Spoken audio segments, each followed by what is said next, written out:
early in the morning. I'm very happy. Thank you, sir. Eric, how are you? I'm fine. Yeah? I'm very well. Okay, that's good. Yeah, crossed over Thursday. It was a blur. It got to a point where I was basically just unable to even lift a finger for some reason.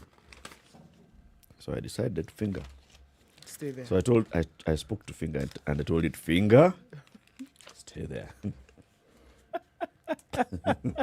I think we're getting to the point where you say you're certifiably unstable. Those people who tell you stories and they tell you, so I spoke to myself and I said, self. No, I spoke to. I said, Eric. Let's agree. Let's come to an agreement of some sort, Yeah. So today is that day when the president is heading to Sagana. He's going to have a series of meetings, starting with members of the county assemblies of the Mount Kenya region. Then he'll have a meeting with several MPs. Then he'll have a meeting with leaders tomorrow. And then there are some who have no idea what's going to happen because they have not been invited. Unfortunately. Yes. And they don't like this very much. Yes, they don't like it very much. And so they have written to the president and said, now that you have not invited us, let's just give you a brief anyway. Let's just tell you how things are. Of what we could have told you had we come. And even last time when you invited us, you didn't even allow us a moment to speak. So we hope you can read the letter. They wrote, we're going to speak to one of them, one of the authors of this letter. 41 MPs signed this letter. Alice Wahome is one of them, and she'll be joining us this morning to have this conversation, to try and understand. Then, this conversation that we've been promising to have on the cost of energy in the country. Why is the energy costing so much more than what the government has been saying is costing? So is it that the government is unaware or what? So we'll have a conversation with somebody who's been monitoring energy prices, and he'll try and explain to us very many things. We'll be taken to school on this. And then finally, we'll have a conversation that is going to be, this one is going to be a hot one, a juicy one. This one called Magoha, he says he is considering returning corporal punishment in schools. Why? Because of what is happening in schools now and what has been happening over a number of years. Students just going riot in schools, and that is unacceptable according to Magoha. So one way of dealing with it is punish the children better. Oh, punish them better. Better punishment of children. I see. Okay. Yeah. And then we'll have a conversation about COVID in the world.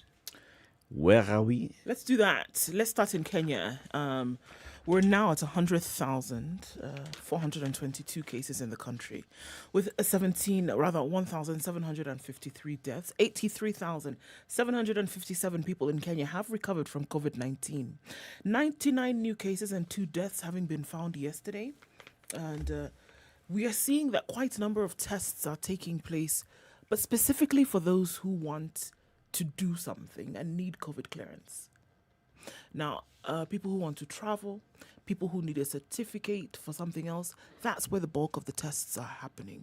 But in terms of random or targeted testing, we're seeing that there's been a major decline in that. The Ministry of Health had said that they would go into some more targeted testing in the beginning of the year.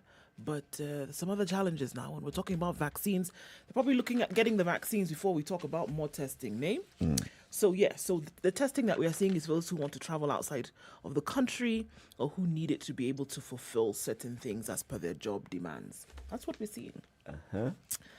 So we're still seeing low numbers, but now 100,000 cases having been found in Kenya since the 13th of March 2020. However, from a report that is across the dailies today, 1 in every 3 Nairobi residents has had COVID-19. The infection rate in the capital is higher compared to countries that have recorded more deaths, according to Kemri and its partners. So at least 1 in every 3 people living in Nairobi has been infected with coronavirus.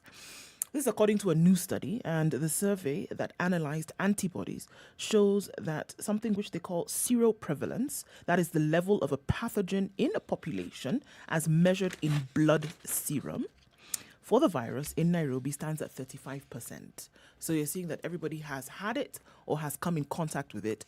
Everybody who has had it or come in contact with it makes up 35% of the population, all right? So seroprevalence is a way of identifying the number of people in a given population who have developed antibodies to diseases such as SARS-CoV-2, herpes simplex, and HIV following an infection.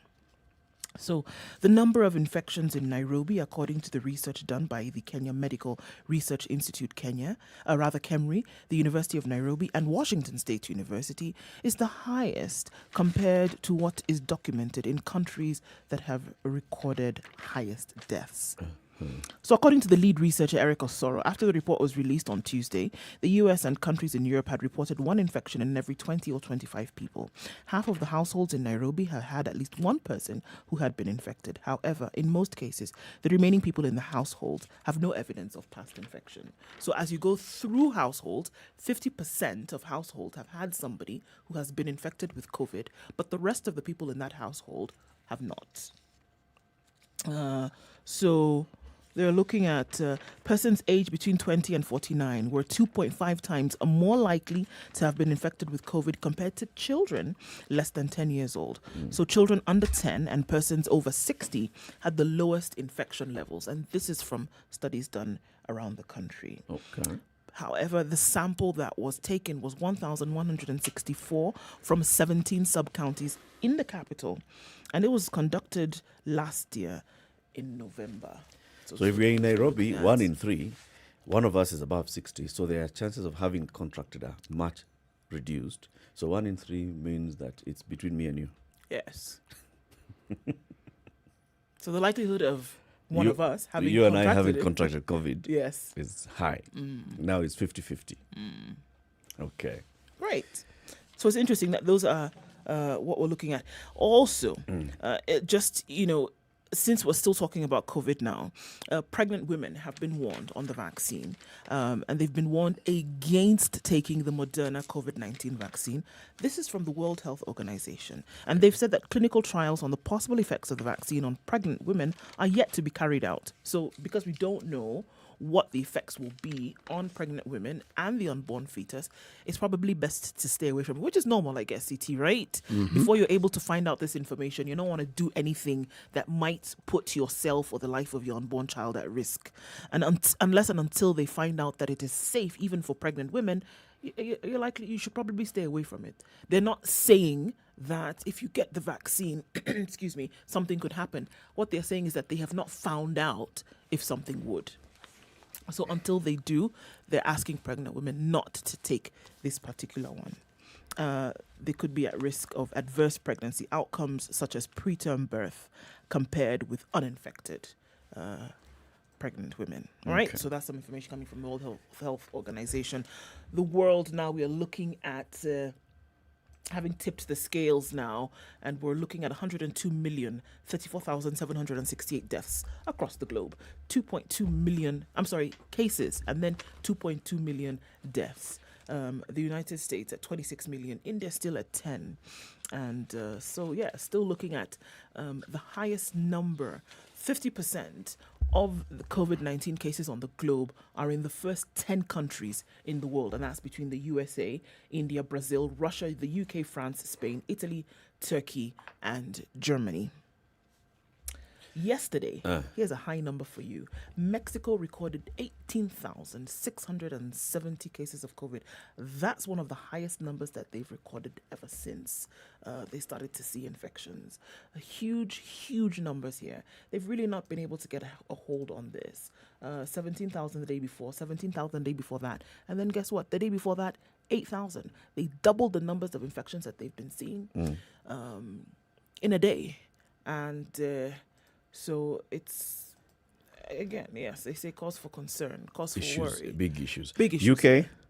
All right, so let's look at the numbers in the UK. Now the UK stands at 3,743,734 cases, with 103,126 deaths. Yesterday, the UK reported 28,618 new cases, and a big number here, and that Boris Johnson was not happy with, 1,239 deaths across the UK.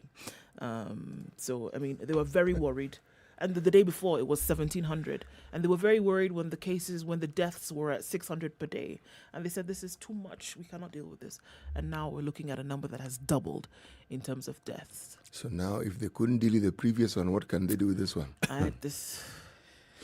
This is the thing now. Remember what we talked about when we said the second strain of COVID in the UK was seeing a rapid onset of symptoms and then, unfortunately, a rapid onset of death. We can see this being translated in the numbers. That by the time you see infected persons then getting to death without medical intervention actually comes about much quicker. And we can see this translated in the numbers that are being recorded on a daily basis. Hence, again, now the travel ban between the United States and the United Kingdom has come into effect.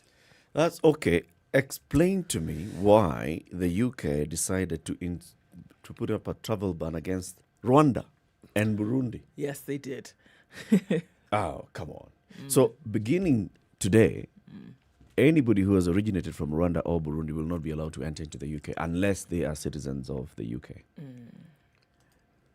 Or even leaving the UK to travel to these countries is also discouraged. It sounds to me like you needed to do something to put out a signal in terms of not allowing outsiders to. It sounds like something needed to be said because you're dealing with such a huge problem within. But you know what it looks like? It looks like you needed to point the finger outside so that some attention would be Yes, faced it's like outside. you're more or less blaming the high rates of infection in your country on these people. Yes. And other people like those people whom you've banned. Exactly. You needed to point the attention There outward. may be something that they understand and know that the rest of us do not, and they haven't made it public. But if you are talking about the optics of it, that is precisely what it looks like now. It is. Could it, looking at it geopolitically, could it be one of the reasons why Rwanda and Burundi took the actions that they took? Shut down the capital for some time, shut down schools. They could see that there was a lot of concern or conversation happening about, COVID, Rwanda, blah, blah, blah. Because, look, everything that has happened in Rwanda in terms of fighting COVID-19, the number of cases that we have seen in Rwanda, we don't even have that kind of a spike in Rwanda.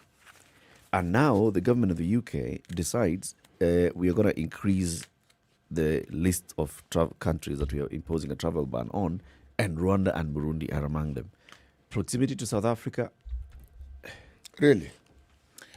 It would be interesting to see. That's the excuse. And even being this given. South African story, you see, I unfortunately have to be a wet blanket in these cases because I don't understand what science they use to determine that the virus they're speaking about originated in South Africa, as opposed to originating within their own Within their own boundary. country. I don't understand. The World Health Organization still says officially that this was first detected in the UK. Yes. Yes, officially, that is what has been said, and it is clear that's what I'm telling you. It sounds really childish, but this is what's happening. Look, okay, there's a fire here, but let's turn the world's attention somewhere else and keep them, looking at this for some time so they can keep their attention off of us. If that is the case, then you know what it means? It means that the UK government has more problems than the rest of us even know. What did he say the other day, 2 days ago? Boris Johnson said, you know what?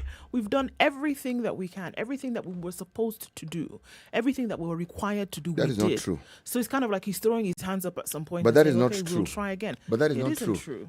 That is not true.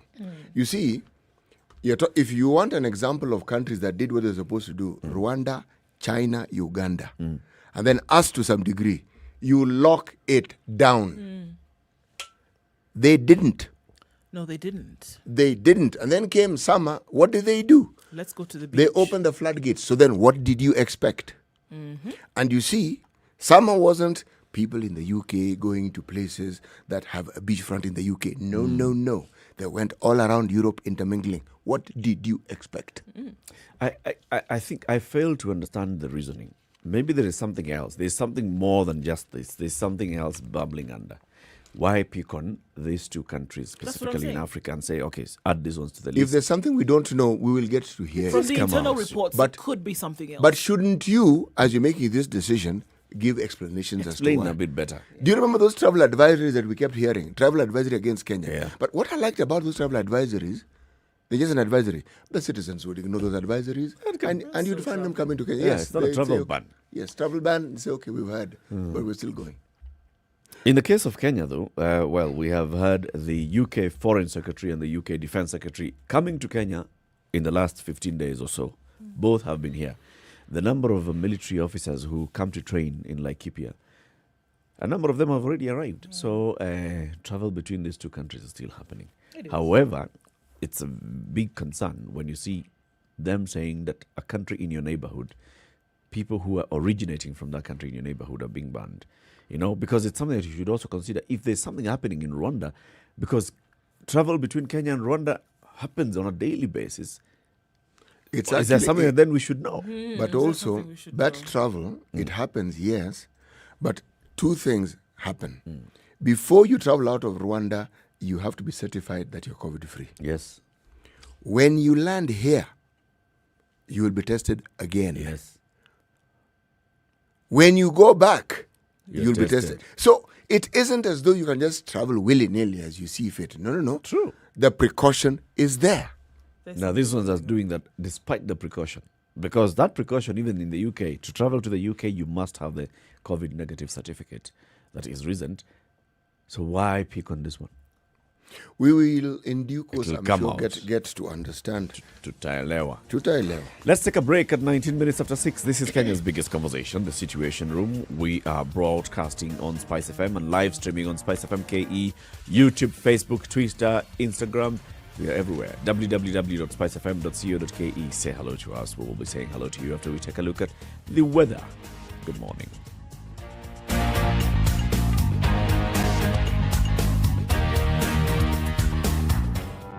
Have you seen them? Am I lying? Yes, it's a very nice outfit, I must say. Good Thank job. you. Asante sana. The compliment is well received. Good morning and thank you. Everyone in Wasingishu was asking me what channel is Spice FM. 96.7. Tell them that, right? Yes, now they know. Thank you. It's a pleasure to be here. Pleasure to have What you. a beautiful studio, my friend. I've been to other radio stations, but I've never seen anything like this. Thank you, and it's very nice to be in a modern studio. Absolutely brilliant. And I have to say, it's a very cool ambiance here in your radio room. Just for our listeners, I think it is below zero in this room here. Very Swiss temperatures. The weather with Spice FM. All right, Friday morning, and we're looking at 15 degrees and clear conditions in Nairobi. Highs of 28 and lows of 15. Clear conditions in Nyeri this morning at 13, going to highs of 26 and lows of 11. It's clear in Nakuru at 14, highs of 28 and lows of 13. It's clear in Eldoret as well at 12, going to highs of 25 today. Clear Friday in Kisumu at 19 degrees, highs of 31 and lows of 20. We're also looking at 19 degrees in Kakamega, going to highs of 32 today and lows of 14. 26 degrees and mostly cloudy in Mombasa this morning, highs of 32 and lows of 25. We're going to see highs of 30 in Malindi. Currently 26 and clear conditions. It's clear in Kampala at 20, going to highs of 29 and lows of 21. The high will be 32 in Tanzania, Dar es Salaam. It's 26 and partly cloudy now. Cloudy in Johannesburg at 17 degrees. Rain is beckoning anytime. Highs of 22 and lows of 16. Looking like a mostly clear day in Lagos at 27. Highs of 34 and lows of 24. Same thing in Kinshasa, where it's currently clear at 25. Minus 4 degrees in Beijing at the moment. It's sunny this afternoon. We'll see highs of just 1 and lows of minus 10. Cloudy conditions in Paris at 11, highs of 12 and lows of 8.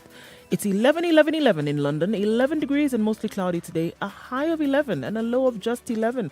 We'll see how that changes. Clear conditions in New York, minus 4 Thursday night, going to highs of 1 and lows of minus 9.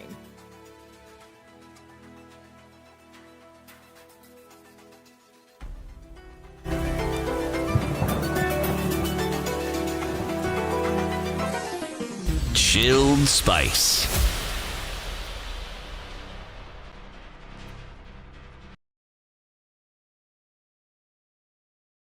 Mature, intelligent talk every morning.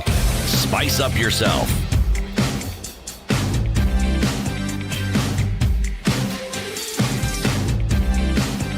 All right, 22 minutes after 6 o'clock. 94.4 Spice FM. Oh, yeah, I wonder why. Okay, welcome to the Situation Room, wherever you are. How many people are on board? My goodness, everybody's in the room this morning. Melly Queen is tuned in from Kapsabet. I like that name. I don't know why, but I really like it. Kapsabet. Yes, Kapsabet. Eh. Cyprian Mora is tuned in from Nakuru this morning and says, blessed day, folks. Good morning, Kenya. And that's Isaiah Kabwaro. Titus is tuned in from Kisii, as is Isaiah.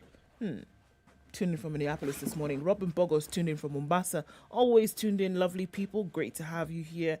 Tuned in from Mombasani, and that's in Mondi Ben.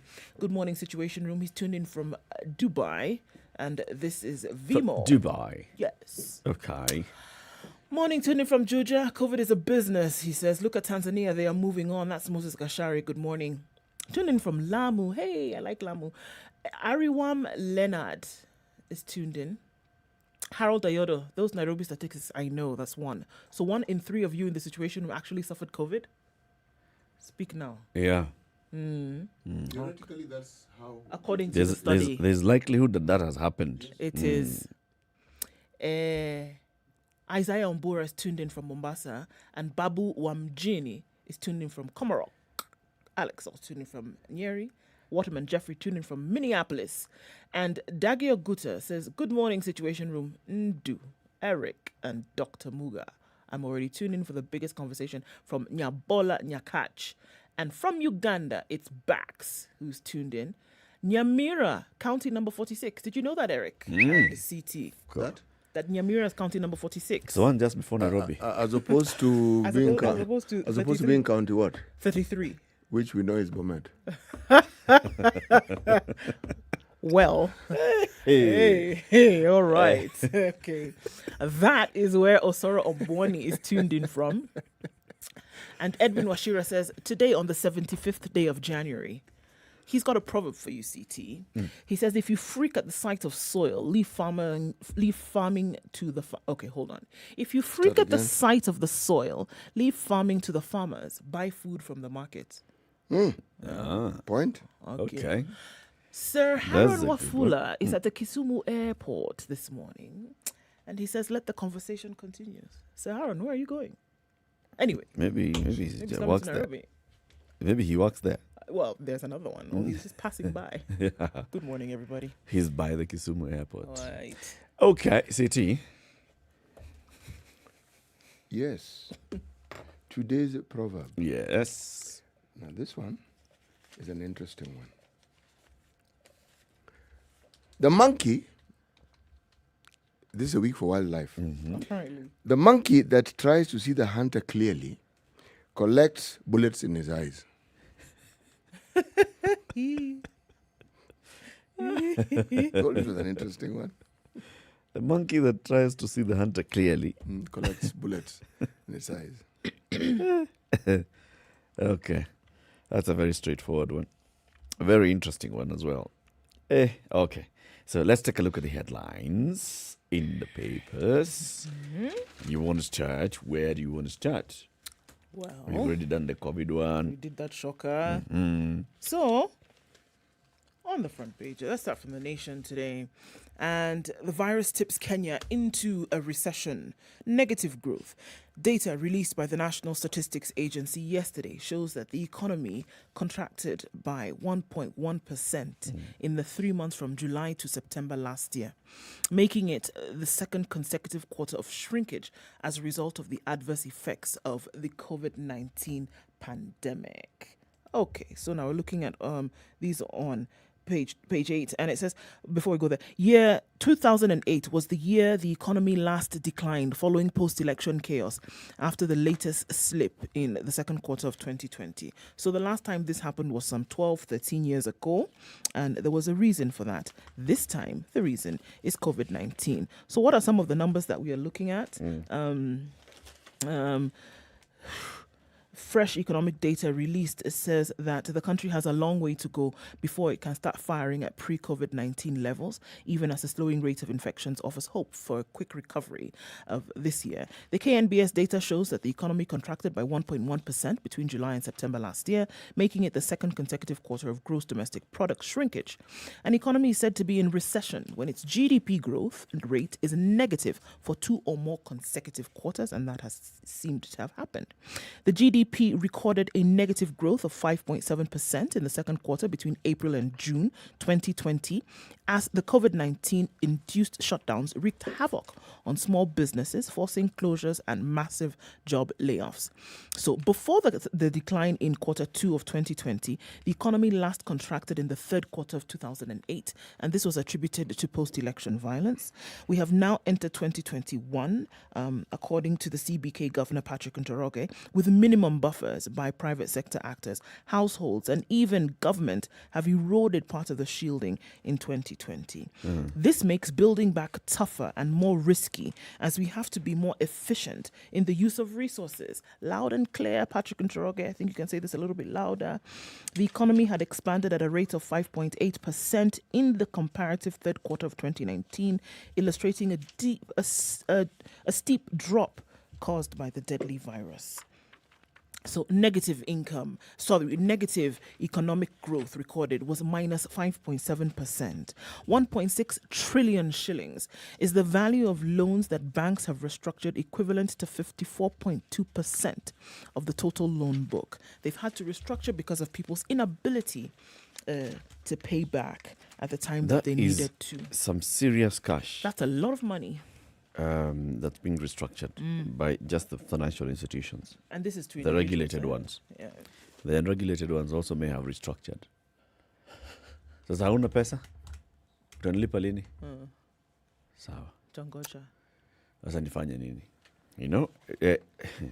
But the restructuring during COVID is a bit unique in the sense that you have very large numbers of people whose capacity to earn an income, some the capacity has diminished, others the capacity has disappeared altogether. Yeah. So even as you restructure, I think restructuring just goes beyond when do you think you can pay me and let us stretch this thing out. What also has to come into play is, okay, let us consider whether we are going to, whether this conversation will not be had with you directly, whether we are going to focus on the principal being paid and we put aside the interest that is owed to us, or we are going to give this whole conversation a completely new look. I know that banks have been making very, very serious attempts to talk to their clients, but I wish this is a conversation they started having much earlier before COVID. Because part of lending money, if you're an institution like a bank, should be also educating your client and explaining to them how best it is they can manage the monies that you give them. You see, the relationship that many Kenyans have with banks is one where if somebody senses they're unable to pay, instead of going to talk to the bank, this is prior to COVID, you disappear. As a solution to solving the problem. You disappear. You take off. You close the account, or you simply don't operate the account, open another account. And they can't find you? No, if they want to find you, they will find you. It'll take a while. At least you're buying yourself time.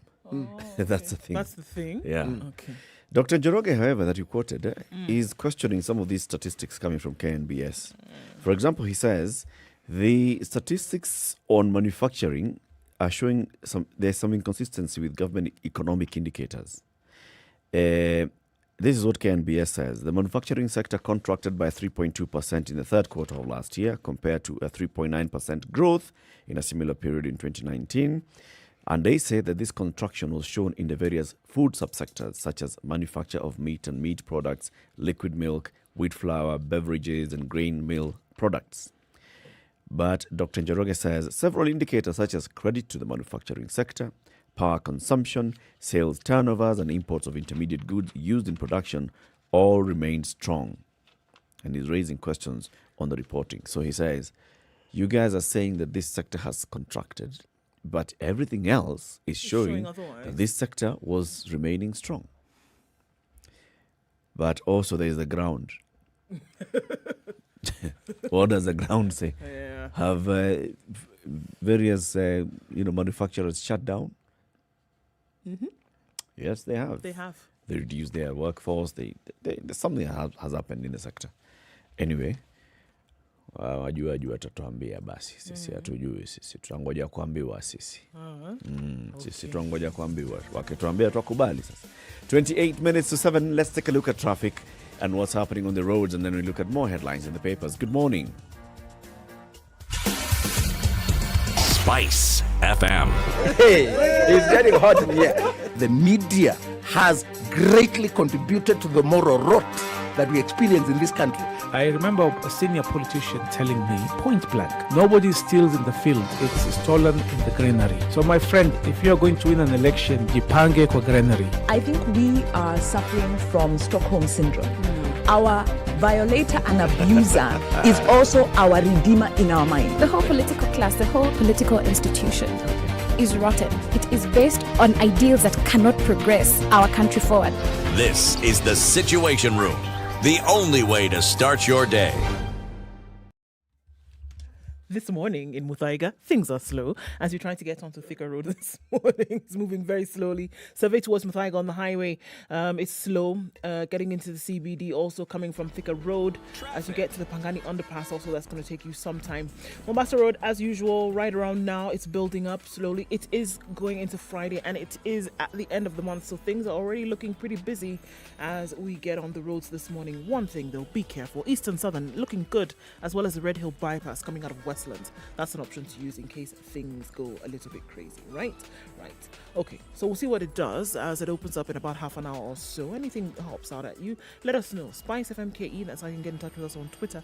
Text on 40127, and let's see how this Friday morning is going to pan out. Spice FM, Malindi.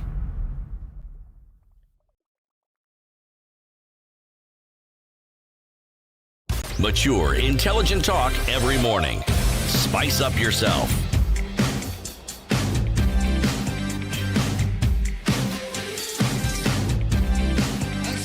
Okay, something was happening at City Market. 94.4. You hear about it. What in particular? They have shut down the market for renovations.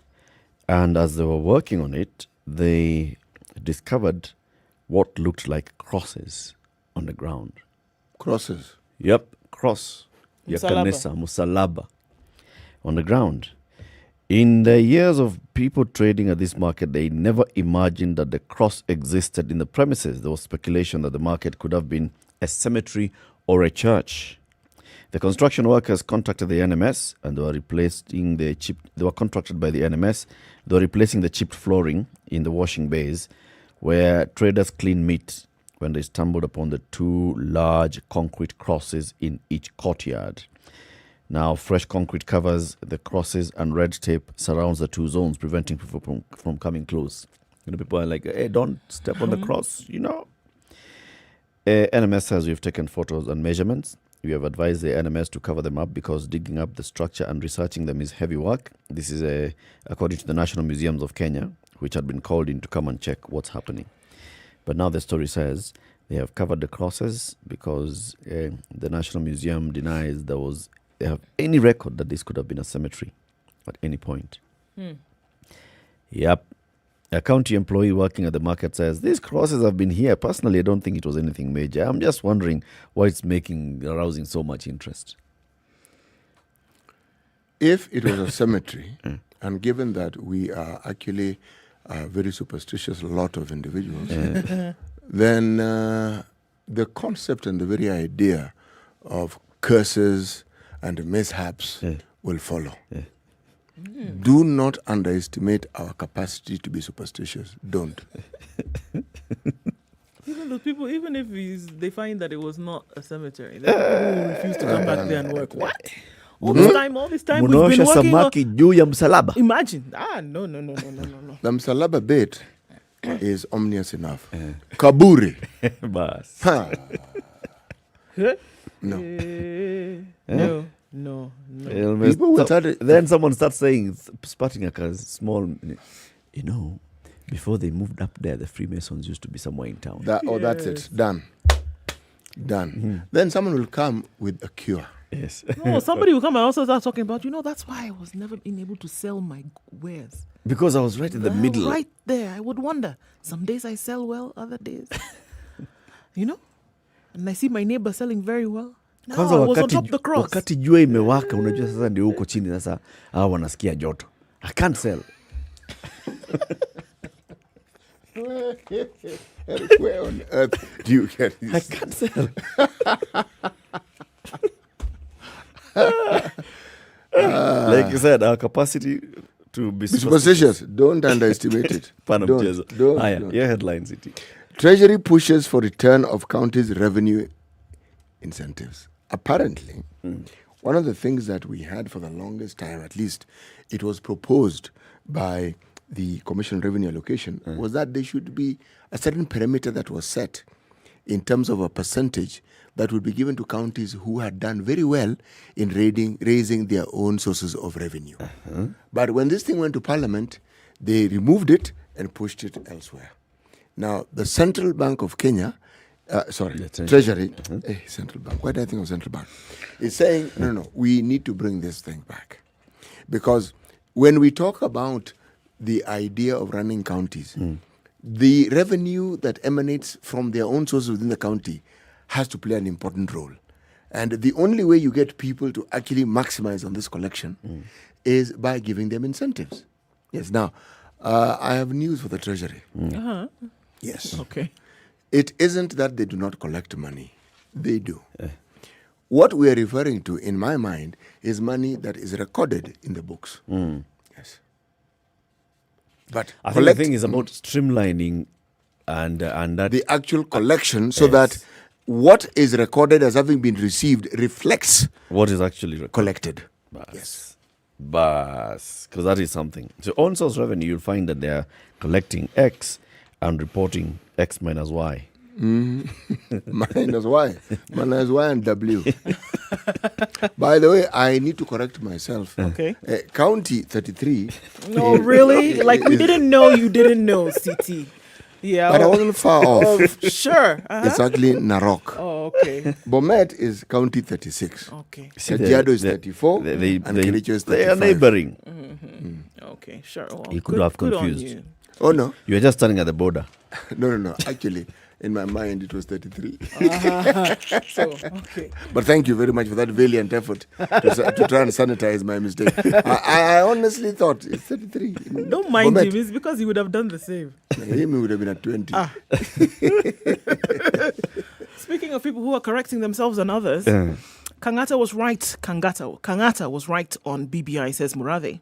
Jubilee Vice Chairman says promises sanctions on errant MPs, starting with nominated ones as Ruto allies locked out of the Sagana meeting. So, a close ally of President Uhuru Kenyatta now admits that Senate Majority Whip Irungu Kangata was right about the Building Bridges Initiative fortunes in Mount Kenya region. Okay.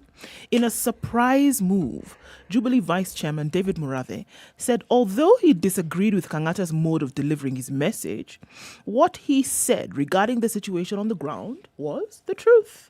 Murathe strongly defended Kangata over his warning over BBI fortunes in Mount Kenya, saying it served as a wake-up call for those concerned. He lauded the Murang'a senator for sending a timely message that BBI would fall flat if correctional measures were not undertaken by the president's camp. Murathe claimed there were people close to the president who were misleading him about what was happening on the ground. And Murathe is not close. No. There are others close, not him. There are others close who are misleading him. He not. You see? So there's rivalry in the camp. In the close camp. Where? In the kitchen. Yes. Okay. He claimed so less than a year since he took office following a purge of rebellious allies of Deputy President William Ruto last May, Kangata has been facing the wrath of Jubilee right-wing politicians since his December 30th letter to Uhuru Kenyatta on his views on the status of BBI in the central region leaked. So, Murathe basically was speaking and he said, okay, well, there was a point he was making. And it's true, if we need to do something, we need to do it. So now explain why Kangata has not been invited to this meeting to come and say, hapa mbele ya watu. What was it that you were saying? What did you mean? Who makes that list? Who decides who should be invited? That is the question I would ask. Interesting. Maybe the other close ally that's not Morales makes the list. See, the way I see it, whether you invite them or not, okay, it looks like battle lines have been drawn. But when Murabe says someone is not telling the president the truth, he is speaking a universal truth. Let me explain why I'm saying he's speaking a universal truth. Whenever people coalesce around a leader, whether it's a president, a king, but somebody, believe me, there'll be camps surrounding him. Even within those surrounding him, even in the kitchen, there will be camps. There'll be those who are aligned to him because they went to school together. There are those who will be aligned to him because they are his cousin's fourth, fifth friend. There are those who will be aligned to him because they've been in the political trenches, whatever the reason is. But the alignment has to do with what each particular party wants. And they feel that the other party is always standing in the way of them getting what they want. Okay? Yeah. And it is, when I say leaders, it is everyone. Think of any political leader we have in this country, they have the same issues. Now, this issue of exclusion, whether it works or not, there's some experiments, you wait and see. Okay? This isn't the first time that the president has called a meeting and some people have been left out. Yeah. What, though, I have found interesting is the reaction. The reaction tells me these people wanted to be invited. Because remember the joke about Trump wine? Made from sour grapes. Remember that particular joke? Somebody who has no interest in being invited would not really bother whether they're invited or not. It would be a non-issue. But for these fellows, it's an issue. And they make a big issue out of it. Because they wanted to be invited. I believe they wanted to be invited. Who doesn't, even if you are in the opposition, who does not want to cozy up to a president? Who? That's the question I want to ask. And sometimes people make that sort of noise so that they can get the attention of the leader. Okay.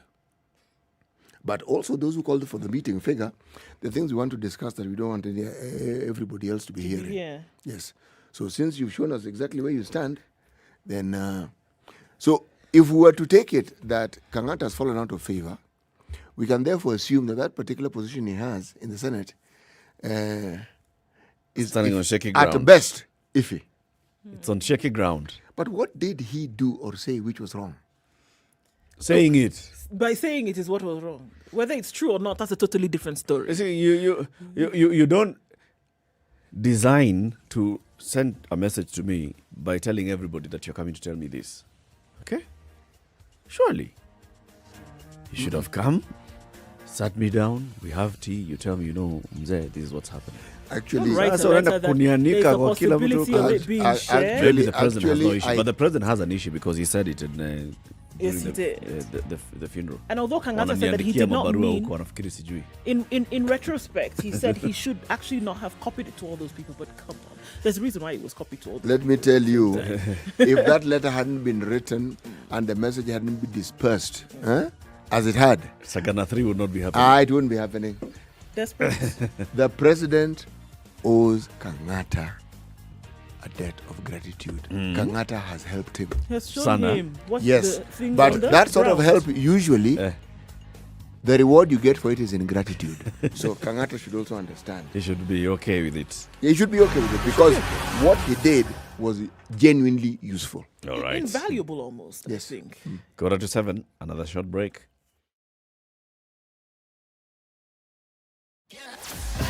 Sugar and spice and everything nice, just the way you like it. The Spice Drive. Did you have a great day? I hope you did. I intend to make it better from 3 p.m. to 7 p.m. I'm going to be taking you home nice and chill. Everyone is welcome aboard. The hashtag is Spice Drive and, of course, Spice FMKE on Facebook, Instagram, and Twitter. The Spice Drive with Monique. The official soundtrack of getting you where you need to be. Sugar, spice, and everything nice. All right. Spice up your life. Mature, intelligent talk every morning. Spice up yourself.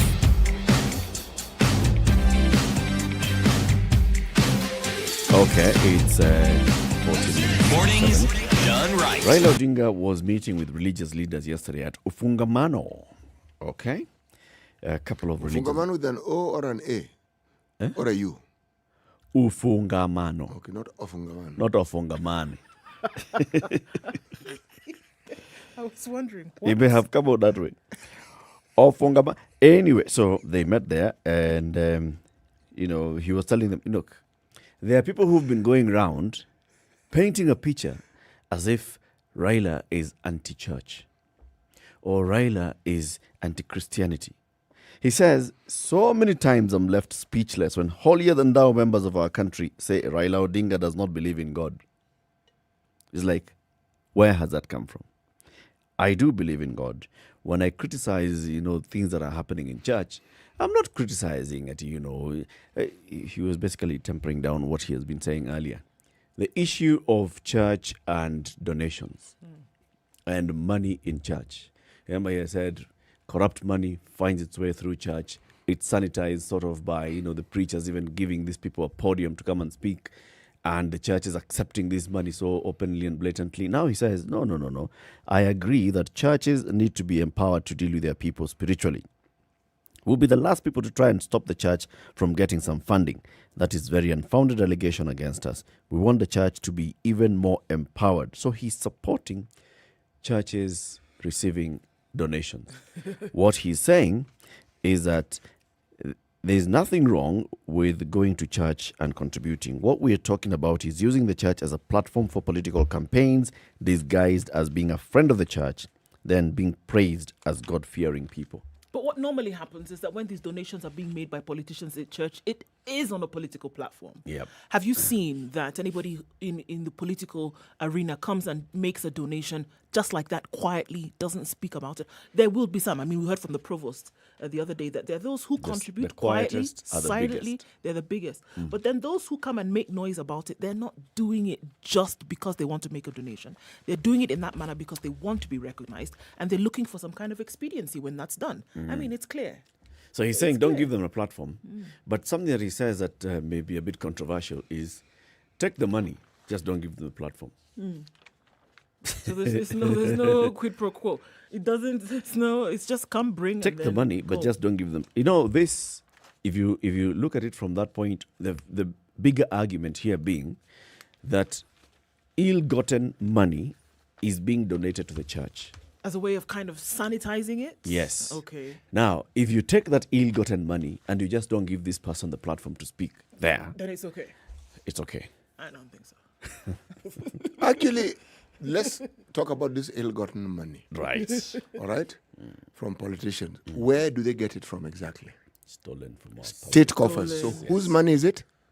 The citizen. So when they give you back your money, should you refuse it or should you not? You should refuse it. Your money? Yes. That's like saying keep it in the first place. Don't give it to the government. Don't even give it. Give it to yourself. They didn't ask your permission when they took it. Now they bring it back. What should you do? You refuse. I paid tax so that you can go and do something. Not so that you can go and steal it and bring it back to me. Then you want to bring it back to me and give me a token of that which you have stolen, so that it looks as though that you're being an upright and I've given 10 shillings, and that 10 shillings I expect a hospital is going to be built. You've stolen 7 bob. You've come and given me back 3 bob. So the government is left with 3 bob. It can't build a hospital. You've given me back 3 bob. I can't contribute. So then may I suggest then my 7 bob is lost. If then really what we want is something effective, then let's not talk about the donation. Let's talk about the person giving us the donation. Let me reject that person then. In terms of not putting them back in a political position. Simply say thank you for thank you for coming, but we're not accepting this money. No, thank you for coming. Don't enter the church. No. You do not. The church is actually meant for sinners. Okay? Oh, wow. Yes. It's true. People who have done wrong. It's true. It's true. That's a place for them to go. So they should be welcomed. Okay. Not rejected. Okay. No. However. So what are we rejecting? What you're rejecting is the motive. And the only way you demonstrate that rejection is tell them, if you want to come to this church, you are welcome. You are welcome to be a member of the congregation. That's it. But come for free. For free. No donation, no talking. Just come and worship with everybody else. I totally agree with that. End of story. Don't take. It's the same thing that, it has permeated itself into our political campaigns. Kula kwa city, kura kwa ndu. That kula kwa city is wrong. Because you're encouraging CT to go and steal and come and bring it to you. It has been wrong for the longest time. And at the same time as you are saying kura kwa city, you're saying kura kwa city na kula kwa city na kula kwa ndu, lakini kura kwa ndu. It's not that ndu is going to walk at you here free. No, it's not scot-free. Ndu will also have to give you something. It's just that you're eating from everybody and just give one. So everybody goes to steal and you only choose one of your most favorite thief. Yes, the one you find most acceptable. Yes. The one whose theft can be sanitized easily. And usually sanitation is just how you feel. You like the person, they come from a community that you are fond of. Yeah. The thing is, every time we talk about how you halt this particular juggernaut of corruption, we fail to see how with our action or inaction, we actually contribute to the process. Yeah. And that there are things you can do. Yeah. If you don't accept it, say, look, and politely, not loud, boisterous rejection. Just say, no. You are very welcome. And come again, in fact, next Sunday. In fact, we even have a service on Wednesday. Come. But this one, no. We don't need it. It's okay. Thank you very much. Don't feel obligated to do that. You see, you then force the person to pause and think. Because the church, by its nature, is supposed to be that one place where you have a constant platform, where church, mosque, temple, where morality can be discussed. It's supposed to be the throne on which morality sits. So if you do not uphold those principles that concur with the morality that is expected, then what do you think is happening? You're encouraging immorality. But, while we're on this subject, please remember that many Christian churches also have an issue with people who are polygamous. But over the years, they have changed. And they will allow you into the congregation. Some will not allow you to take Holy Communion. Yes. Holy Communion, Yes. And then people who are infinitely clever have come up with their own churches, which is a branch of these churches, where they encourage you to be polygamous. Where is this happening? Oh, there are many. Okay. I'm simply trying to explain to you that there is no shortage of the inventive You're nature. one of those who do not want to hear anything like the word polygamy. I mean, no, it's okay. No, what is okay exactly? It muddles my thinking that then there's even a church that encourages it. Yes. Because it's going against the very principles that upon which the church was founded. Yeah, I mean, it's one of the things that you talk about, like going into church. That's why and all you of have the term mainstream, splinter. Then when you go to the extreme, cult and sect. Extreme. Confusing people since 1901. No, just mentioning so that you understand. Got it. So when it comes to students, and we'll be having this conversation later on at 9 o'clock, on whether corporal punishment should be returned, what is Magoha saying? It's in the Nation. Magoha says that the return of corporal punishment is what is going to be able to rein in errant students, right? He says corporal punishment might soon find its way back into the schools to deal with unruly learners, and expelled students will not be admitted to any other institution. So there's something that has made him relay these sentiments, and I'll give you the details of that. He said caning could find its way back into schools to deal with unruly learners if Education Cabinet Secretary George Magoha has his way and overturns regulations that outlawed corporal punishment. Additionally, students expelled from schools for grave misconduct may as well forget about education, as Professor Magoha yesterday directed that they should not be admitted to other schools. The CS's directive goes against official government policy on children's rights to education, however. Magoha was reacting to spiraling wave of student unrest that has hit schools barely 3 weeks after reopening and has seen property worth millions of shillings reduced to ashes. A number of schools have already been closed and several students arrested, with some facing charges in court. Professor Magoha yesterday announced that the health ministry officials will soon start visiting schools to randomly test students for drugs after suspicion that the indiscipline is fueled by drug abuse. So, he says, learners will not commit crimes and walk scot-free.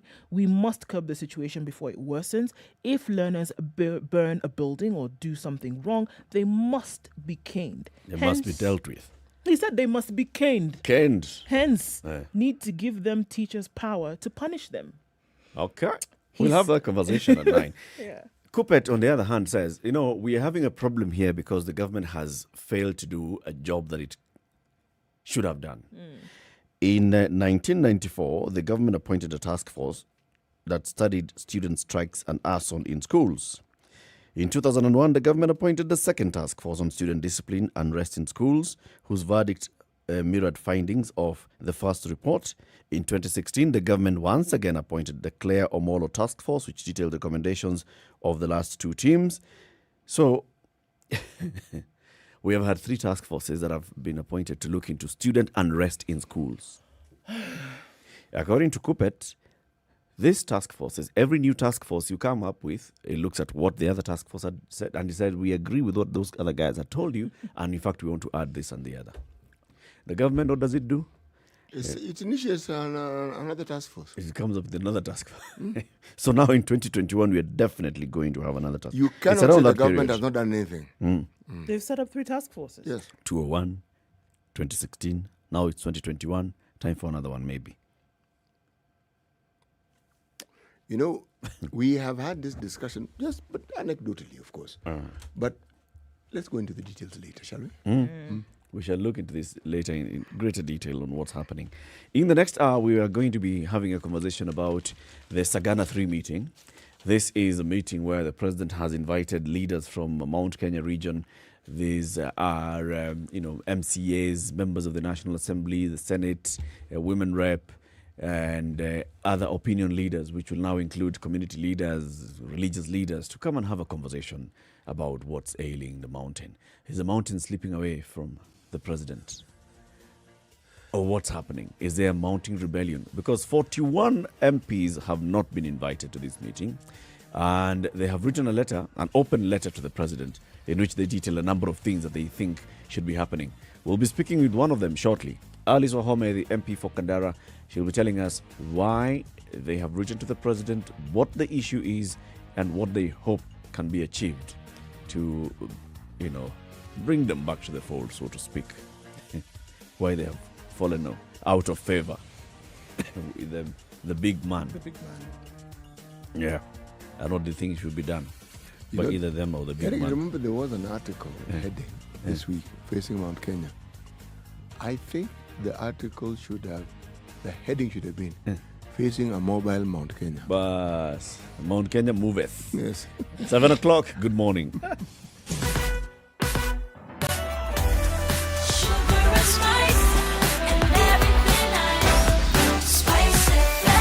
Spice up your life. Spice FM, Nakuru. All right, let's look at what Traffic. it looks like right around Komarok, and that's headed towards, or rather along Kwambao Koch Bridge. Traffic flow is very, very slow this morning. Also looking at Outer Ring, and it's picking up, but still quite slow. Let's look then at the Dandora Phase 4, 3, 2, 1.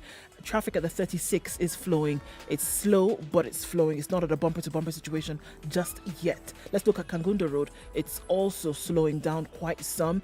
Coming off of Thika Road, then into the city centre, as you get to the Pangani overpass, that slows down some. Wangari Maathai Road, however, can be used. That's not a problem right now. Coming off of Mombasa Road, it's slow, as we expect this morning, and then out through to General Motors, out then through really to the Nyayo Stadium roundabout and into Uhuru Park, Uhuru Highway, then out through the CBD.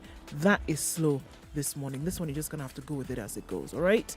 Let's see what it looks like in a short while. We'll take a look outside of the city as well and let you know what it looks like there. Spice FMKE on Twitter. Talk to us or text on 40127.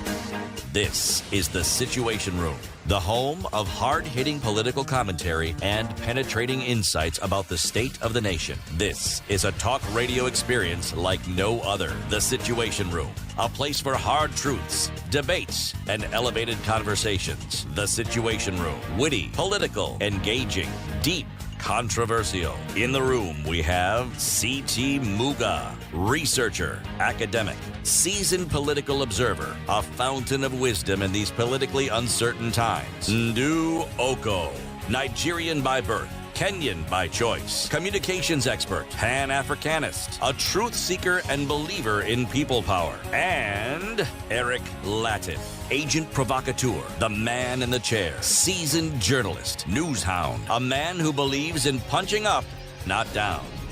This is The Situation Room, 2.5 the minutes after only 7. way This to is Kenya's start biggest your day. conversation, The Situation Room, broadcasting from Nairobi, Mombasa, Kisumu, Nakuru, Eldoret, Nyeri, Malindi, online www.spicefm.co.ke and SpiceFM.ke on YouTube, Facebook and Twitter.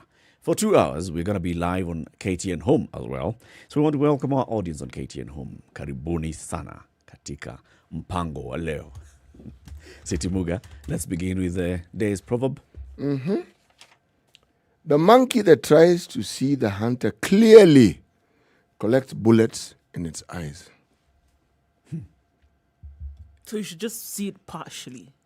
Don't see the Don't hunt. see, no, not clearly. As in, you can, if you try to look at it from, behind the thicket or The- the foliage, you'd be all right. The process of trying to see clearly also means increasing your visibility. So don't see clearly. And the visibility goes beyond you seeing clearly. You are also seeing him clearly. The monkey that tries to see the hunter clearly Collects bullets in his eyes. That's It's not one. several bullets in its eyes. Okay, so the headlines in the front pages of the major newspapers today. Let's look at the Standard. Uhuru Ruto allies clash on Sagana, the presidential agenda. MPs left out of Uhuru's talks with Mount Kenya leaders pen a long, hard-hitting letter on issues they want addressed as Jubilee Vice Chair Murathe issues a tough warning. This is on page 6 of the Standard, and it's also on page 8 of the Nation. It's on other pages of the other papers. So the president is going to be in Sagana this weekend. This is being called Sagana 3. He's held other meetings before in Sagana where he's called leaders from the region to come. What is the issue? Because there has been an issue. This third meeting comes on the back of the letter from Senator Irungu Kang'ata of Murang'a at the beginning of the year, in which he told the president, look. Yes, there is a BBI conversation, and having spent my Christmas talking to people around my region, I realized that there is some strong disquiet on the BBI and the campaigns for the BBI. With that, the president has, of course, reacted. Those that support him have also reacted and said, this is not the way to go. The president is now holding a meeting this weekend. He has already met with the governors from the region. He's had a conversation with them and told them, let's organize how we're going to do this. He has also now invited MCAs who is going to be meeting in Sagana this morning, according to reports. He'll then be meeting with members of parliament and the Senate in the afternoon.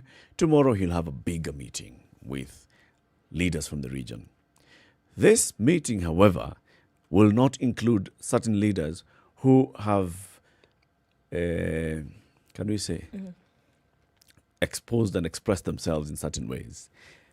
Those who are considered to be against the BBI have not been invited. They've been excluded from this meeting. So 41 of them wrote a letter yesterday, an open letter to the president, dated yesterday, the 28th of January, signed by 41 members of the National Assembly and the Senate from constituencies that have a large population from the Mount Kenya region.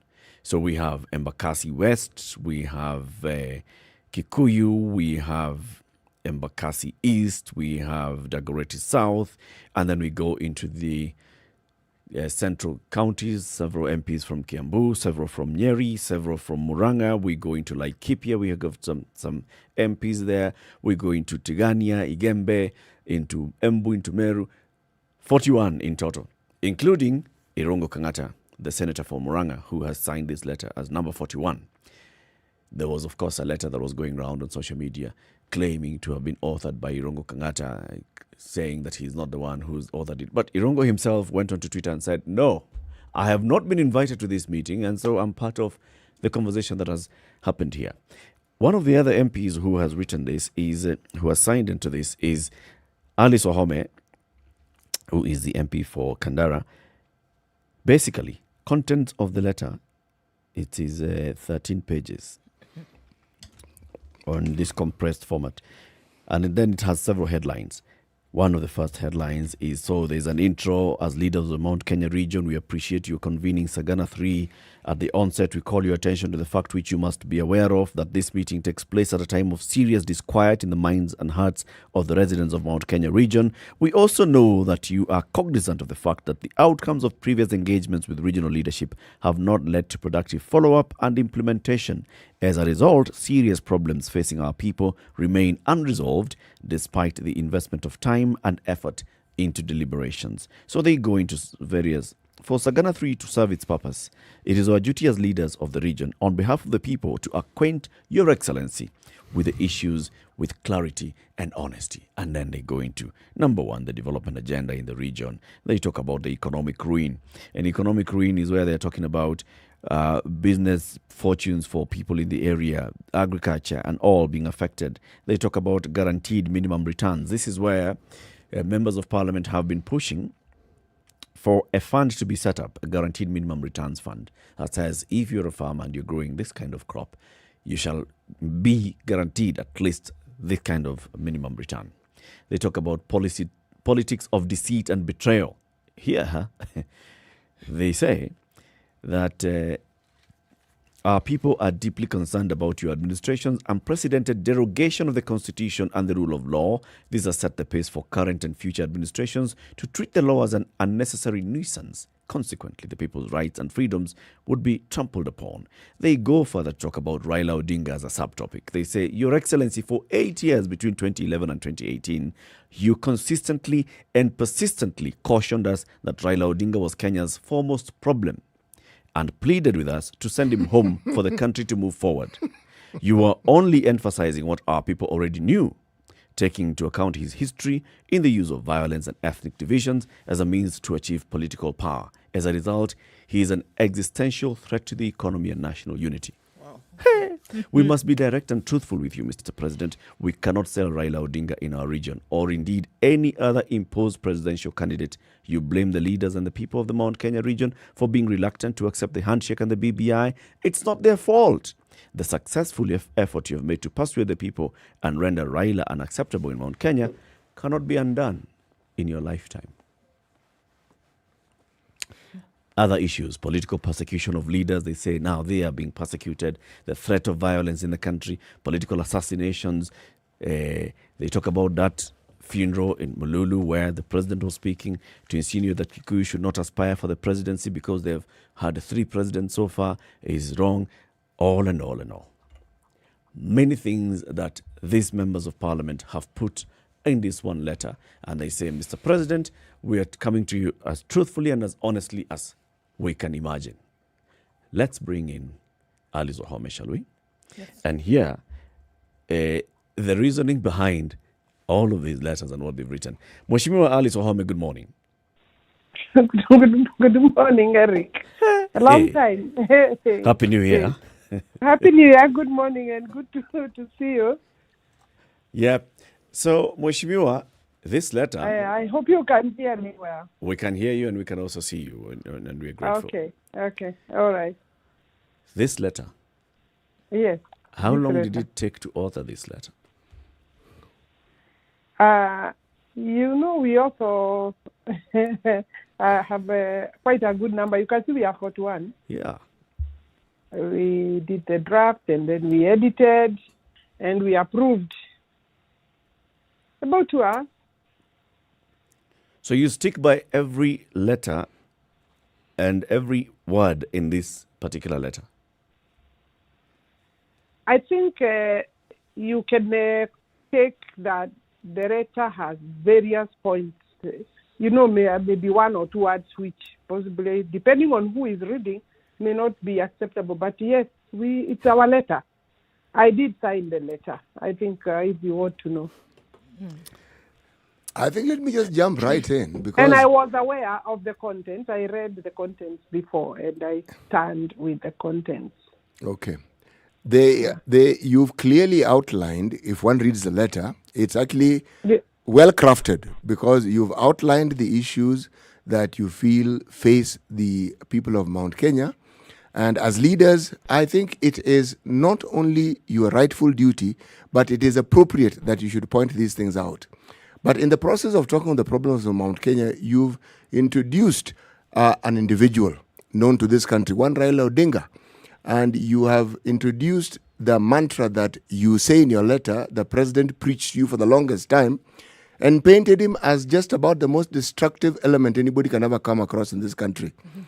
You penned your signature to this. Do you believe Raila Odinga is a destructive element?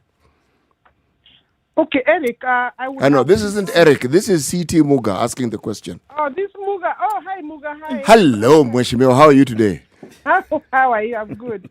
Now, Yes. Muga, I would have preferred that we go to the first points that we have raised there. But if you want us to open with the right honorable Raila Odinga, he's one of the subjects that we have discussed. And he's a critical subject because if you look at the activities that he has been doing with the president, starting with the handshake in 2018 to date, he's a central figure in the politics of the country, in the governance of this republic, and of course, even in our social sector. He's a good subject within the media, both social and mainstream. And I think he has a big hand and input in what is happening right now, especially the BBI and the core and demand for referenda. You see, why I bring him up is because he has been central to, he's been one of the key players in our political scene for the longest time. And when we talk about a problem that is facing a certain region of the country, and he is brought into the discussion, then the part that he plays in the problem, I think, is worthy of a discussion. However, let's discuss this later, but let's ask the question about this letter and why it is that 41 leaders from Central Kenya feel that they need to point matters out. Is this a cautionary letter? Is it a letter that is simply spelling out the truth as you see it? Is it a letter that is hoping the president would actually read it and act on it decisively, probably call you to discuss? Or is it one of these do or die letters where you're saying, we've told you harm is coming to you because you're not listening to us, so be it? Not really harm is coming to the president. I mean, we know we are discussing about a region. If you look at the background, the president is scheduled for a meeting today with the political leadership. He's also scheduled for another meeting tomorrow with the general leadership. A category of leaders that possibly are selected from the community, we believe, because I'm not one of those leaders that have been invited. But even I think 2 days ago, he also met the governors. Today it will be MPs, some MPs and MCAs. I hear there is a few business community, and then tomorrow, of course, the whole team. Yes, so you asked whether the president is going to read this letter and act on this letter. It is our hope and belief that he will read the letter. Whether he will act on the letter, that then it depends on what he wants to do with the letter. I don't know whether he will act. I believe there are many issues. He could decide to select some of the issues and address them tomorrow. And because the people who have signed this letter have actually, Eric, not been invited. And this is not our first time to address ourselves to the president. We have spoken in public, and the media, both the social and mainstream, have many of our clips. I personally have made 2 references in terms of official written address to the president himself, The last one I did on 2nd of January 2021, and the other one I had done on 2nd of January 2020. So I believe he will act on some of those things, or at least address his mind, reflect. And then from there, how he proceeds, really, I don't know. I don't want to preempt, but I know that our intention is that he can understand us, because we are not going to be in that meeting, but we would want him to have those issues that we have raised in mind as he addressed the people of Mount Kenya, but also noting that critically we do have issues that are hurting the same community that he wants to address this particular time. And previous meetings, as we have said, have been a one-way. And is it an engagement? You know, engagement is when I speak like we are now engaging. But previous meetings have been one flow from the president to the people, to the leaders, actually by way of lecture. So, you know, not engaging, not wanting to hear a response or even an opinion or a view, a conversation before. You know, you contribute to discussion. Why do you think it was that way, Mweshimiwa, if I may ask you? Why do you think the president took the stance that he did when he had people in a room to have a meeting and he chose for the communication to be one way as opposed to engaging? As you think about it, why do you think he chose that way of communicating? And why should it be different now? If you think that the people you are communicating to are important or are players or would make a difference, should they give their opinion, then you would want to listen to them or hear them. And you know, hearing doesn't mean you act, but they will also be satisfied that, okay, we spoke our mind and our hearts. Why do I think that the president conducts those meetings that way? I would say I think he's contemptuous. He's disrespectful. He is not interested in our opinion, and I'm mindful of the words I'm using because he has publicly himself called us chafu. I mean, in Kikuyu, he has used several words there to describe us. But why? This problem started around 29th of August. It could be 29th or 28th. I could be wrong on which particular day, but it's 28th or 29th of August, 2017. After we were elected, I believe we had been sworn in, or we were waiting to be sworn in as members of parliament. Right. And the president, was waiting for the ruling of the judgment of the Supreme Court, which came 2 days after that, or a day after that meeting. That the first meeting, I think, that indicated that there is a problem, between us, or we have a problem that we did not understand, because we had gone the first meeting that he called us after elections. What was said in that meeting? And that meeting was nasty. That meeting was a one-way traffic from him to everybody who was in that meeting.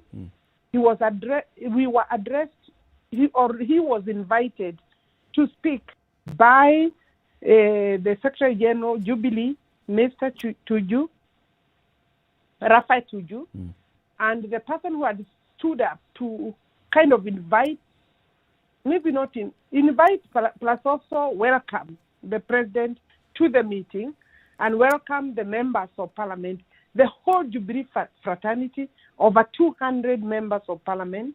But then Duara was immediately asked to sit down in a manner that was humiliating. Because, now these things should come out in public. I think Kenyans need to understand. And then the genesis of this, yes, it's important. Yeah, in my thinking, and many of us who have signed that letter think that was the signal that things are wrong, or we are either doing things the wrong way. But we didn't know, because we were just new members. We really, I think in August, we were 2 weeks old. Yeah, you've just won an election. You're happy. Muga. You're We had won- excited. we Can are I happy. ask you to Everybody- can I ask you to everybody was pontificate and just tell what do you think the problem was really? Because you're painting an interesting picture, and we really would like to understand it. What do you think was the problem? Was it anything to do with you, or was it something that the president thought you had done, or was it a figment of his imagination? Or was he just frustrated because now It there's a case in court wasn't, challenging his election? No, all no, those it things. was not about that. First and foremost, you can imagine new members of parliament. I was coming to serve my second term. So I was okay. I was familiar with the State House grounds. I was familiar with His Excellency the President. But there were new members who have never been to State House, who have not been members of parliament. They are new. They are excited. We have formed the government according to them, waiting for the ruling nevertheless, but we are very confident that the ruling will go in our favor. But that morning, we had met at Serena, that Mount Kenya members of parliament, possibly around 50 members of parliament, the ones who were able. We mobilized ourselves very quickly when we heard that the president wanted to meet with us. Yep. The first meeting, so that we can be a bit orderly when we go to the meeting, at least from the region, because previously, of course, I had already served in the other parliament. There was a feeling from our electorate that we were not coordinating our approach, or they were not seeing a coordinated approach to developmental issues, or even community issues that they wanted us to address, and they were feeling that there was messages coming to us saying that you need to work as a team, and we need to see the elected leadership handle issues together like other areas had done. But the first term, there was again a political effort to scuttle any group meeting for the Mount Kenya members of parliament. We didn't understand, but there was an effort, and apparently it was said we didn't need to do that because, of course, the head of state comes from that region. Now he's serving the whole country, and we have to be sensitive so that we don't appear like we own the president, or like we own the president, or like we are driving an ethnic card, But you see, there is also clear knowledge in the country that teams meet together to address specific and common issues that affect their electorate, specific electorate. Even as we come to the national table, there is a need that you work and deal with issues that are directly involving or affecting and hurting your community, because you are there by their courtesy. And then there is the national agenda, which again we lobby and agree as members of parliament. Help me here, I help you here. So we met that morning on a very open, genuine platform. We did not know we have made a mistake. His Excellency referred to that meeting, and he was absolutely upset with why we met and maybe the things we discussed there. And nobody had told us we shouldn't meet, and nobody should tell us that we shouldn't meet. Why was he upset? Why was he so upset? Surely I really don't know. I don't know. To date, I don't know. But he told us that we shouldn't meet to discuss his government. And it is his government. And we cannot start giving conditions to him or to the government. We can't start making any demand because it is his government. And that if we are interested in laying out conditions and coming up with meetings to discuss how the government should work and lay out a program, then we are quite far from the point, and we can leave we can see where the gate is. I mean, figuratively, I think saying like the door is there. Go form your own government. Go and form your government, and because so it was a shock. Interesting revelations that you're making here this morning. Alice Wahome, MP for Kandara constituency, talking to us and about. I make it we thought after that, because 2 days after the delivery of the judgment, His Excellency called us and the tone and approach was different.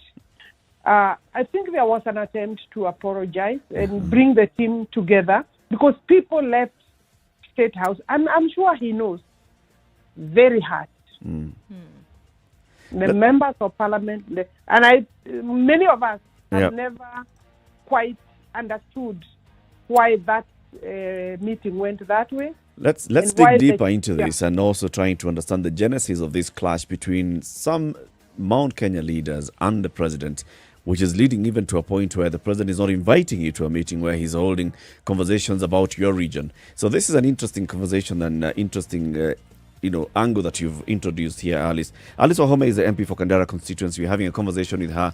Uhuru Ruto allies clash on Sagana. It's a headline on the Standard this morning. We know that there's a meeting that's taking place in Sagana State Lodge this morning with the leaders of the county assemblies and the leaders of National Assembly and the Senate with the president, and they're discussing various issues. Some of them have not been invited. 41 of them have written a letter and signed to the president. Let's take a break. 27 minutes after 7. We are live on KTN Home, on Spice FM, and online. We'll be back shortly. Thank you. The political class, the contestants, everybody is trying to outsteal the other. Remorse is not taught in any school. Manners is something you get from your mother. You don't get it from your political party. Why are we so unfocused as a country? Why are we spending money and resources, yet we have real challenges in this country? This coronavirus pandemic should teach us one thing, that universal healthcare is critical. Because at this point, whether you have a medical card that covers you, it doesn't matter. It doesn't matter. This is the Situation Room, the only way to start your day.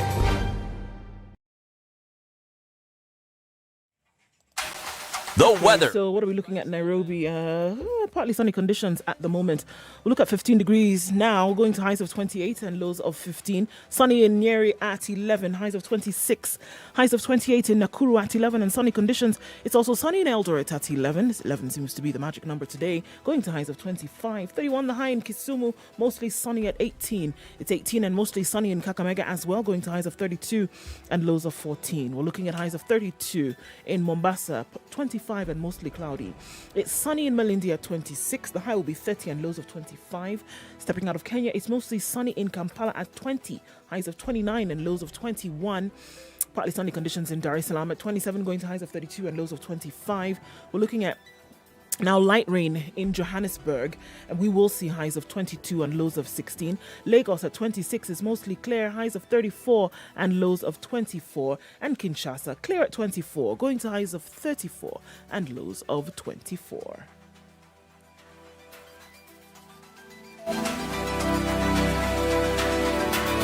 This is the Situation Room, the only way to start your day. Spice Traffic. Okay, it looks like folks have booked spaces on Kiambu Road this morning, and trying to get into the city is not looking really good. Also, Waiyaki Way outbound and inbound, we have some problems today.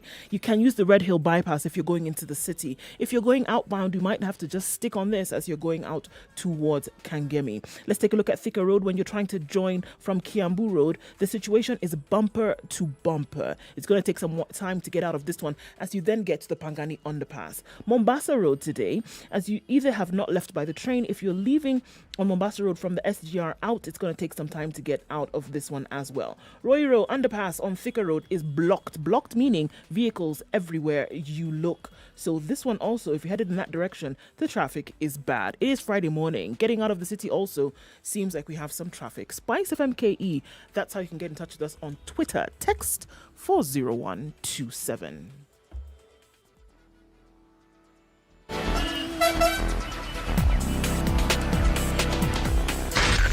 Spice FM, Nakuru.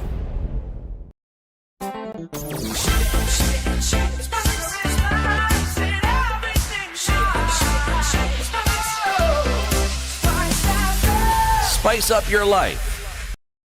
Mature, intelligent talk every morning. Spice up yourself.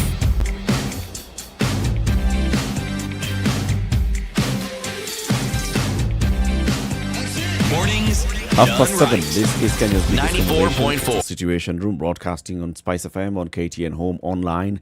In the room this and every morning is C.T. Muga, Nduoko, Eric Latif. And joining us on the line is Kandara MP Alice Wahome. We are talking about a meeting between the president and leaders of the Mount Kenya region this weekend. Alice Wahome and 40 other MPs have not been invited. They have written an open letter to the president in which they address several issues with him. And just before we took the break, Mheshimiwa, you're giving us the history of what you think is the genesis of this sort of fallout between yourselves and the president soon after the election, where members of parliament were elected before the determination of the Supreme Court, which sent us back to the second election. And a meeting was held where members of parliament from the Jubilee side came together, and the president made reference to a meeting that you guys had held before this particular one as members of Central Kenya. And he felt that you had stepped out of line by holding that meeting because it's like you were making demands of his government, and he needed to remind you that it's his government. So do you think this is also part of the reason why, even after that, he continued referring to you people as those who are going tangatangaing around, campaigning and starting campaigning for the next year? Because I look at the number of Mount Kenya legislators who then were branded tangatanga, and you're many. Or was the disappointment out of that meeting what also led you to start then thinking about 2022 altogether? You know, it is true. This is His Excellency's government. He's the head of state. But you see, you know, I consider the government as a corporate, as a nation. And while the president has the first role in guiding and managing and governing this country, every other elected leadership, and even the private sector, all of us should feel part of the government so that we can contribute to the success of the government. Elected leadership who have been in the field cannot be told, in my estimate, should not and cannot be told that this is not your government. Especially you have just finished very bruising campaigns. So to me, that was the first beginning of a bad fallout. It has not improved. Of course, there was opportunity after that, because after the second campaigns now after the Supreme Court, there was, in my view, an opportunity to bring the team together and put things behind us. And I think we should have done that. But it was not done. Whose responsibility was that, to put things behind? I believe all of us, because assuming the president calls us to have that discussion and allow an open, candid discussion about it, and you know, people can apologize to each other and say, look, let's go together. But I don't think there was any more interest in getting everybody on board. So there was a deliberate effort to keep the leaders away, and basically humiliating leaders in every moment that the head of state is having a function, which, you know, there was no area communication. Why is this happening, you know? So I really want to imagine that if you want to go with a team, then you have to listen to them. You need to listen to them. You don't have to, but it's important that you listen to them so that they can also bring people on board. You see their expectations from where we come from. Those people who elected us expect that there will be a connection between them and the government, and you are the link or the bridge. One of those links is the member of parliament. So, presentation purposes. Fast forward 3-4 years ahead. So we look at what you're saying is the genesis of all of these problems. So it seemed as if this thing kept coming up and it was not dealt with. So it kept presenting as a problem. The narrative that then would have come out is that there was a rift between the president and the deputy president, and that is the reason why then we had these factions. But if I'm hearing you right, the problems began even before that.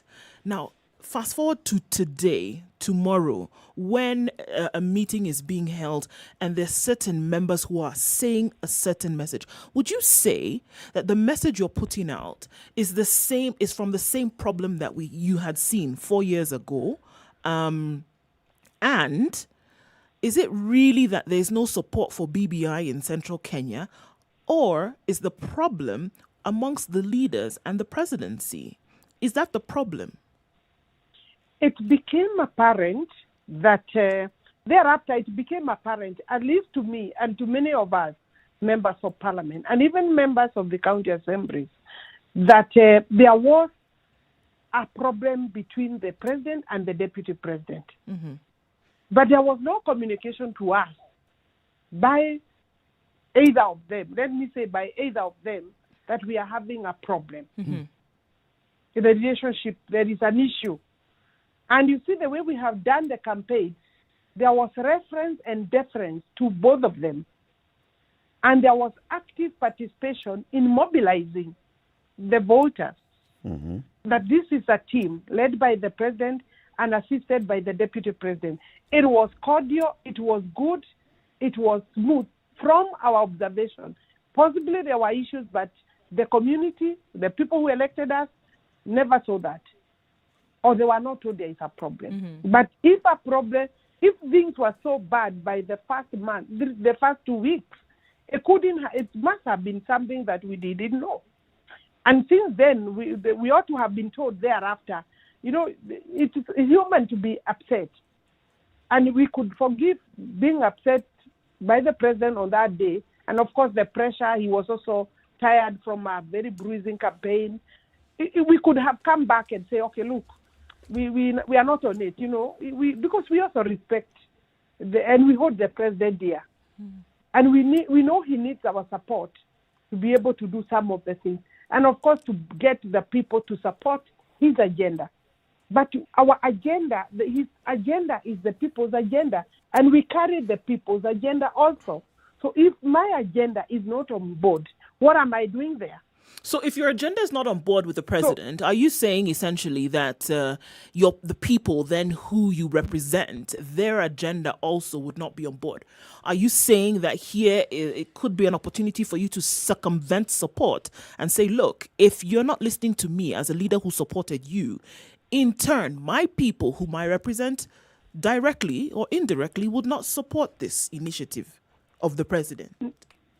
There are many initiatives of the president. Well, let's go with BBI. But first and foremost, BBI is actually a secondary item in that region. Mm.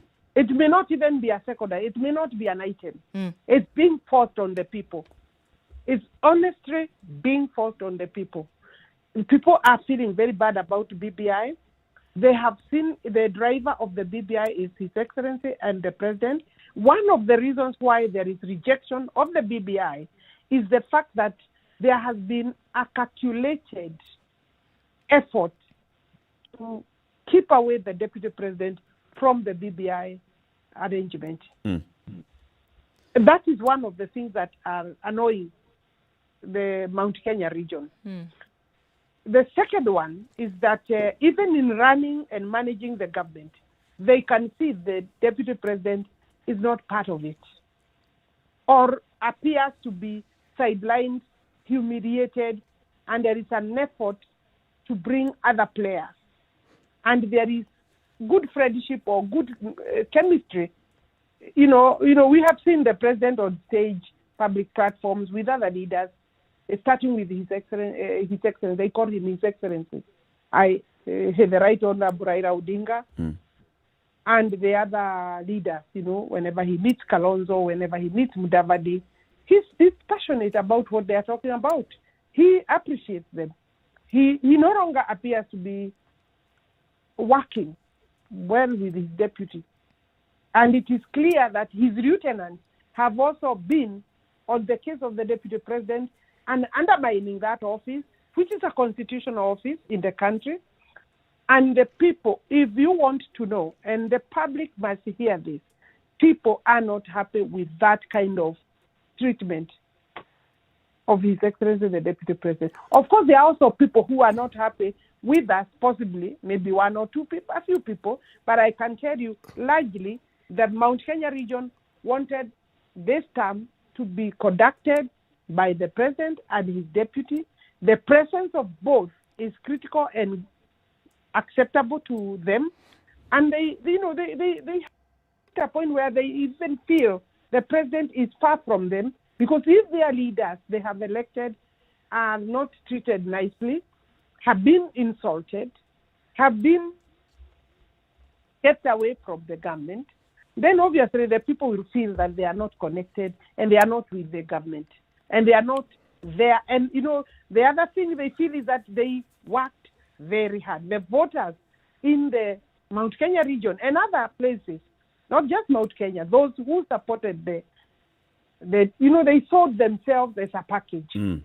Or white shirts, red ties, hat Mheshimiwa, you're a politician, aren't you? No.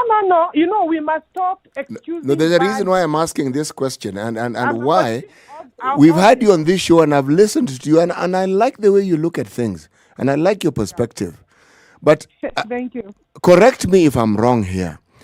Am I hearing you say that because you were disappointed, you were let down, you were embarrassed, you were treated badly by a leader you all respect, you then decided that perhaps you should set up camp with his deputy who treated you better?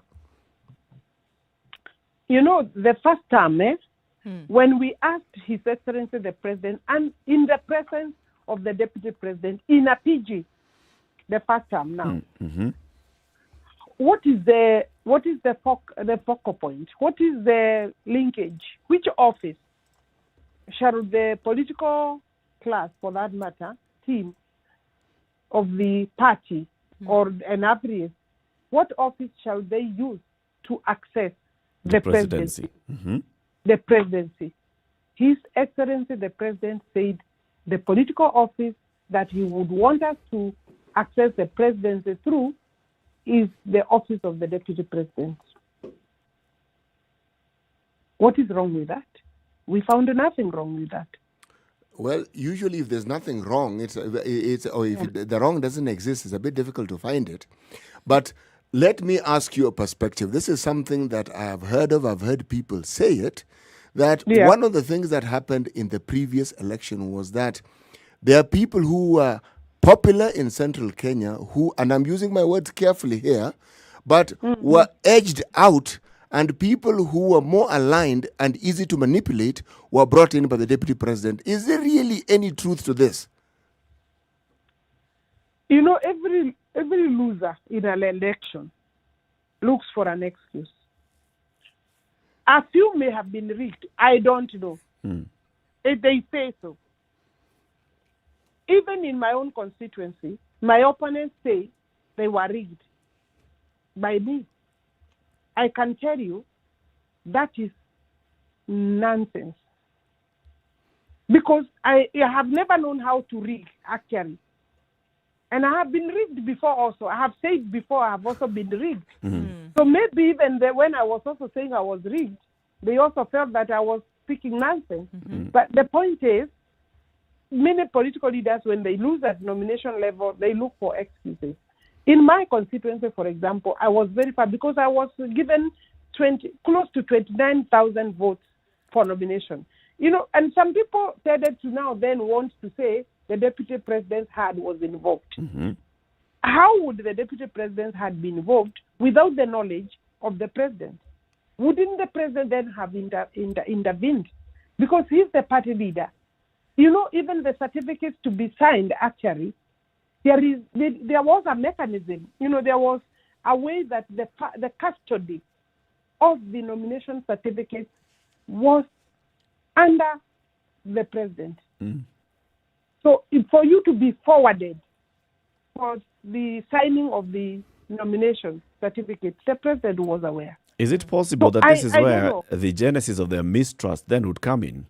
If we just go with that argument, it's clear the deputy president was very much involved in the party preparation for the general election in 2017. He was in both elections. In both elections, he was very much involved. And he should have been involved. And he should have been. I mean, he's the deputy party leader. But then those who talk about what happened in Jubilee House during that time say the deputy president had a direct hand in who gets the nomination of Jubilee, especially in Mount Kenya region. Do you think that maybe the president had, was operating under that level of trust and knowing that my deputy is taking charge of things there as I take charge of things on the other side? And then he come to realize later that the deputy president has basically just been playing his own game in looking at 2022. No, I don't think there is any truth to that. Because as I told you, if then you are the custodian of the nomination certificate and you are letting your assistant to your principal assistant to mess the whole thing, then you have also failed. And you cannot come out to the public and tell people things were not done well by so-and-so. You know, where does the buck stop? But you know, Mheshimiwa, where there is trust, usually it's difficult to tell what is happening until the consequences of the action are seen. But your point is a valid one.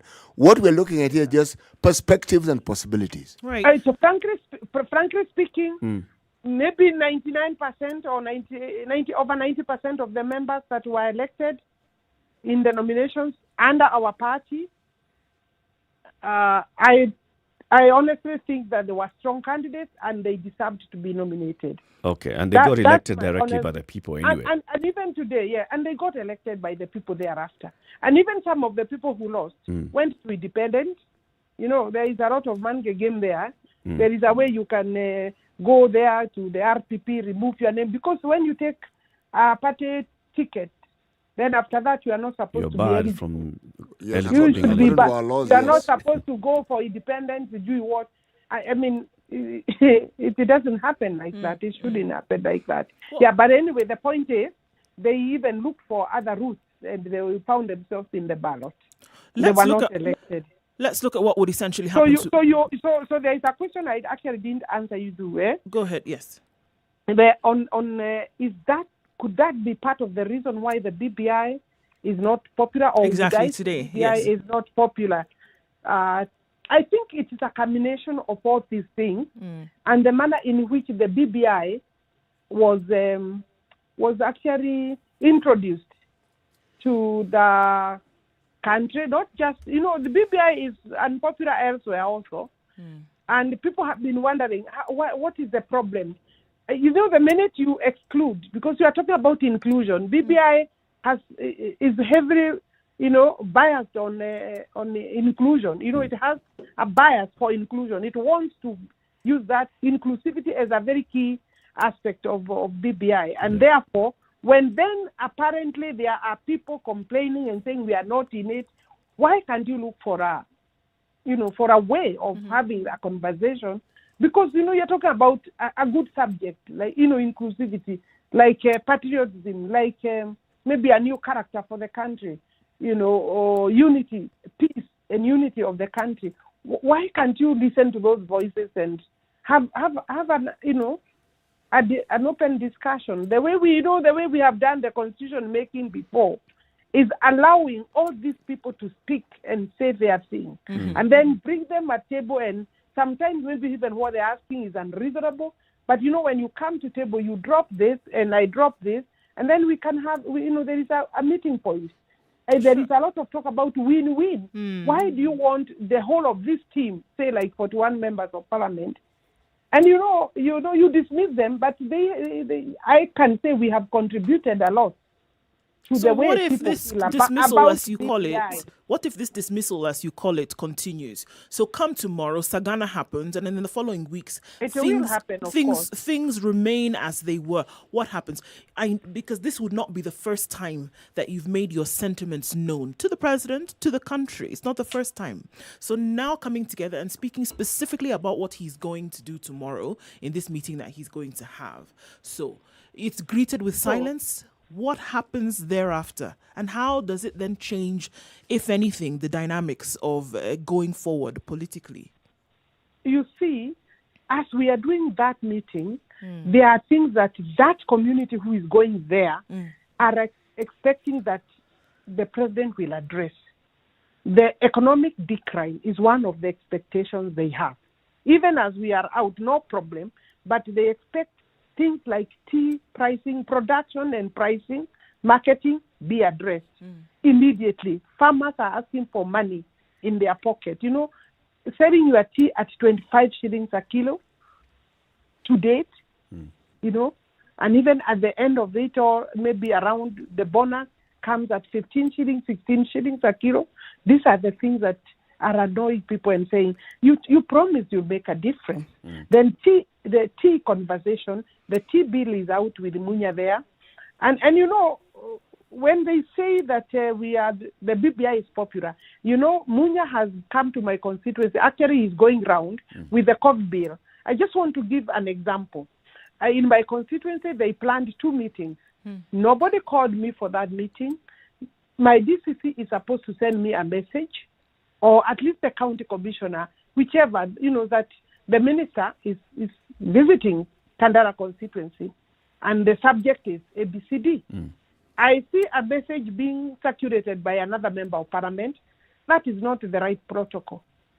I'm another member of parliament, not from Kandara, because there is only one member of parliament for Kandara.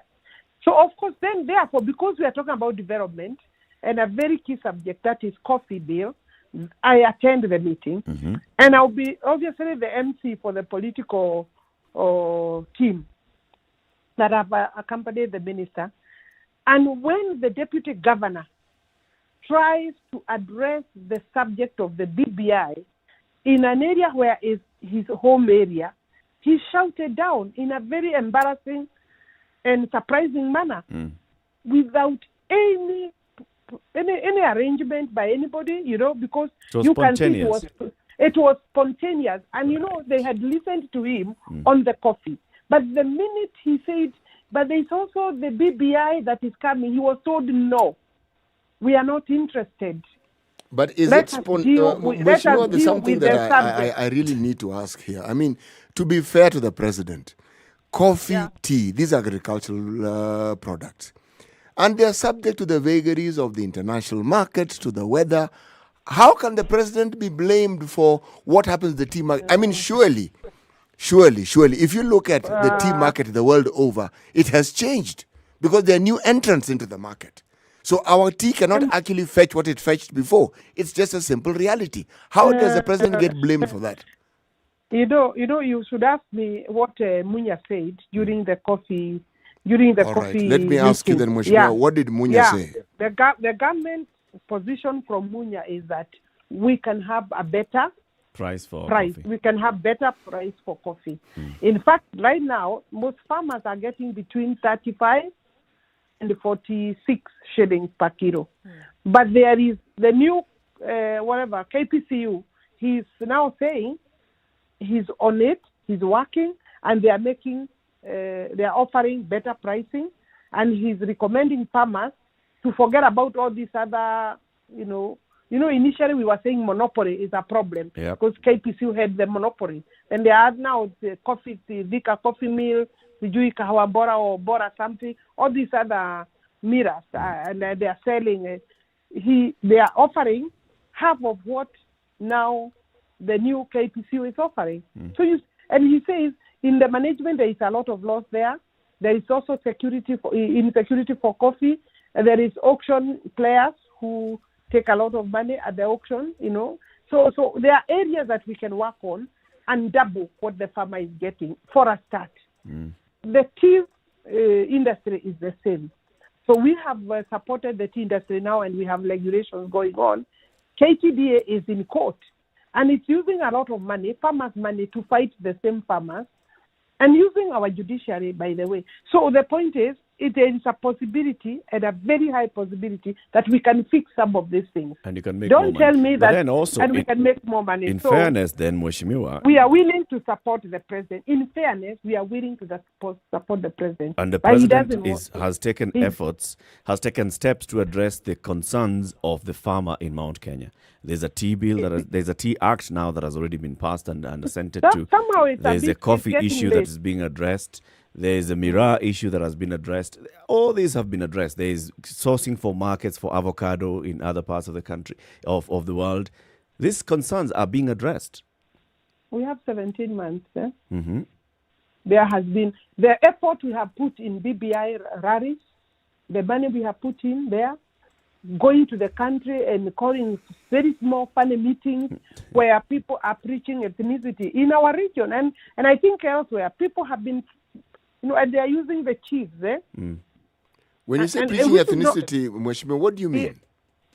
They are preaching, they are trying to mobilize.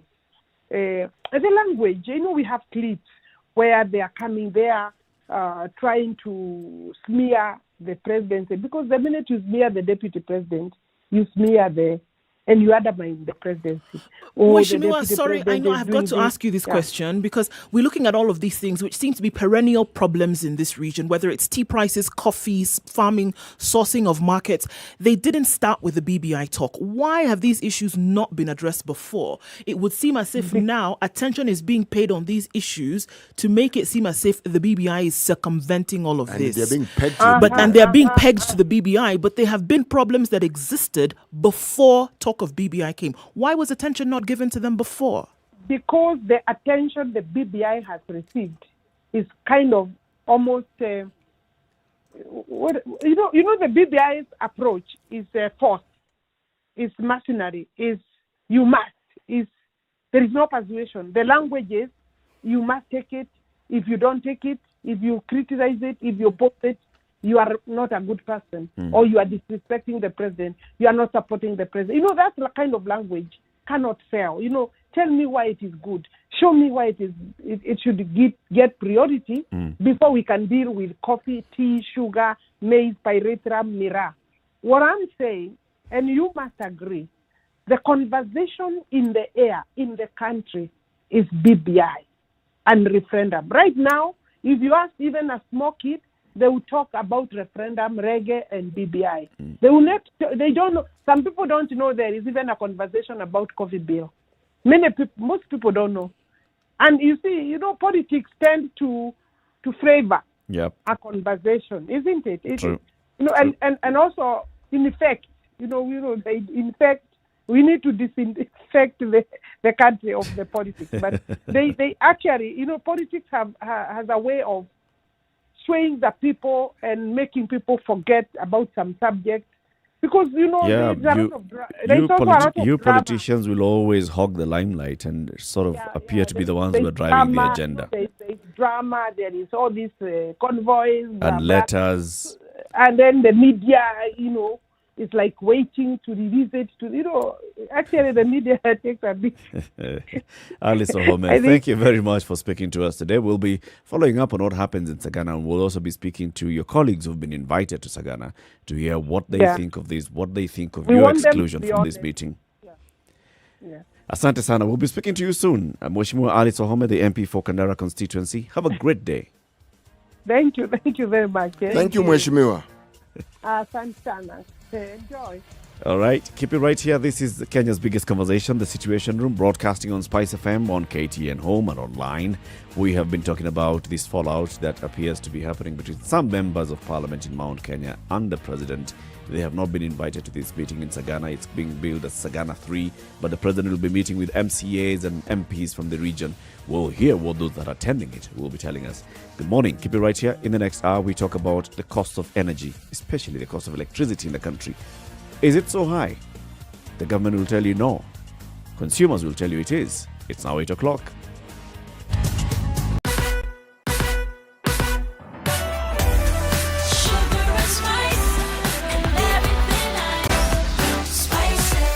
Spice up your life. 102.5 Spice FM, Kisumu. All right.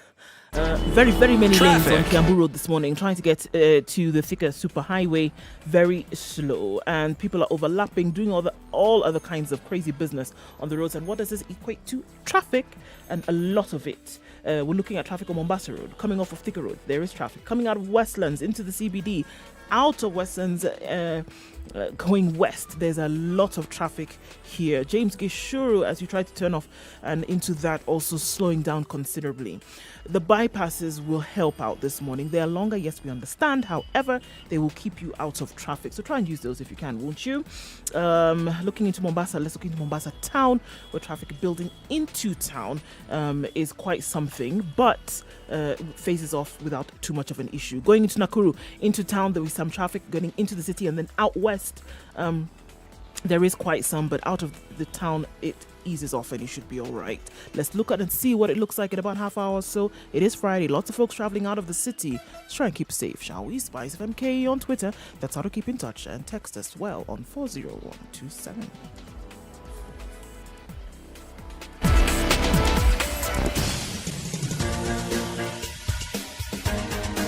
This is The Situation Room, the home of hard-hitting political commentary and penetrating insights about the state of the nation. This is a talk radio experience like no other. The Situation Room, a place for hard truths, debates, and elevated conversations. The Situation Room, witty, political, engaging, deep, controversial. In the room, we have C.T. Muga, researcher, academic, seasoned political observer, a fountain of wisdom in these politically uncertain times. Ndu Oko, Nigerian by birth, Kenyan by choice, communications expert, Pan-Africanist, a truth seeker and believer in people power, and Eric Latin, agent provocateur, the man in the chair, seasoned journalist, news hound, a man who believes in punching up, not down.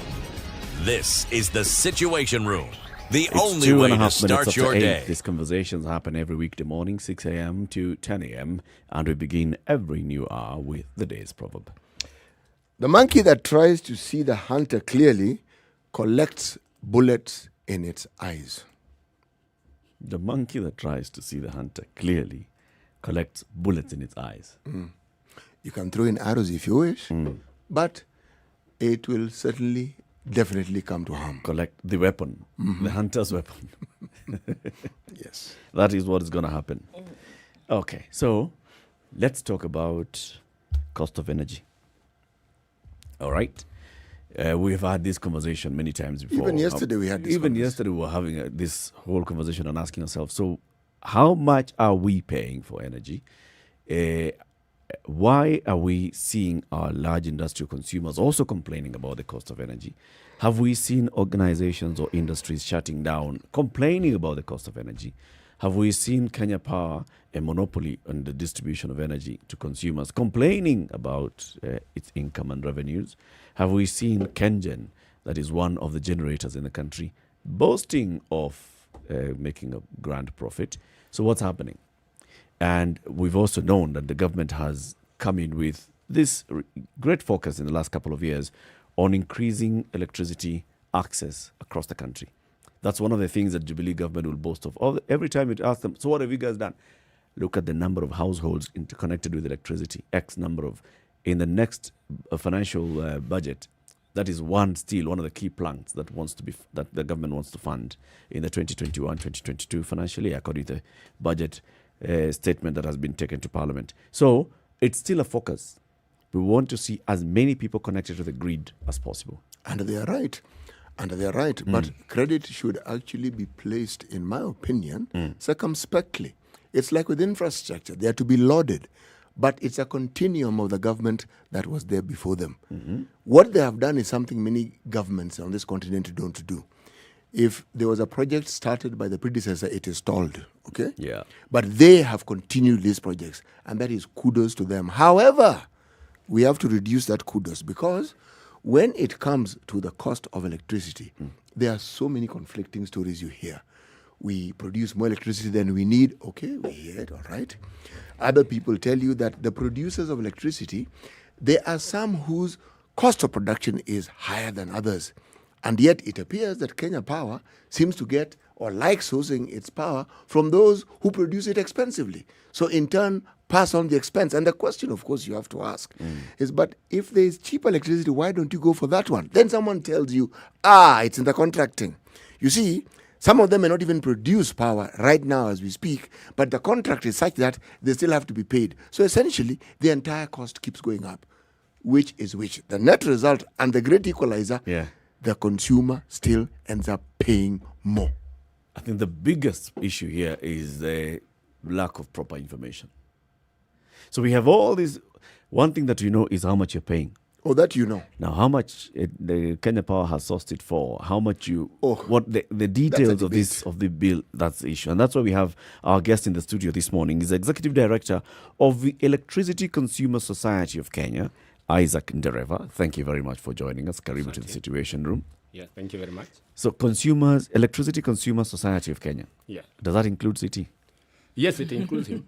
Okay. It includes him. It's only that perhaps we have not been very vibrant in letting the consumers know, but we've been trying our best. Okay. We need to be supported by the media houses because we are doing it for free sometimes. And so basically it's the media houses and anybody Tell us exactly how you're constituted, what you do, now what you'd like to do and what you would like to achieve. Well, number one is we are constituted in a way that we are a civil society organization. Okay. It, of course, aligns very well with Sustainable Development Goal, number 7, where we are supposed to ensure that all citizens have access to cheap or affordable energy and electricity for this matter. Now, in so doing, consumers are supposed to have a lot of information on how are they paying, why are they paying that, and for what purpose, why did it go up? When the government says that power has gone down, what exactly has gone down? So in so doing, we are supposed to inform consumers that this is exactly what the government is saying. And that has never been clear, including even those large consumers, people who pay more than 100 million. They are also not aware of why they are paying what they pay, despite having very informed engineers.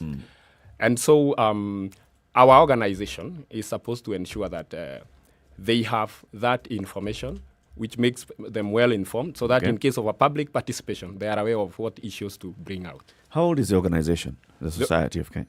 The organization was founded in 2013.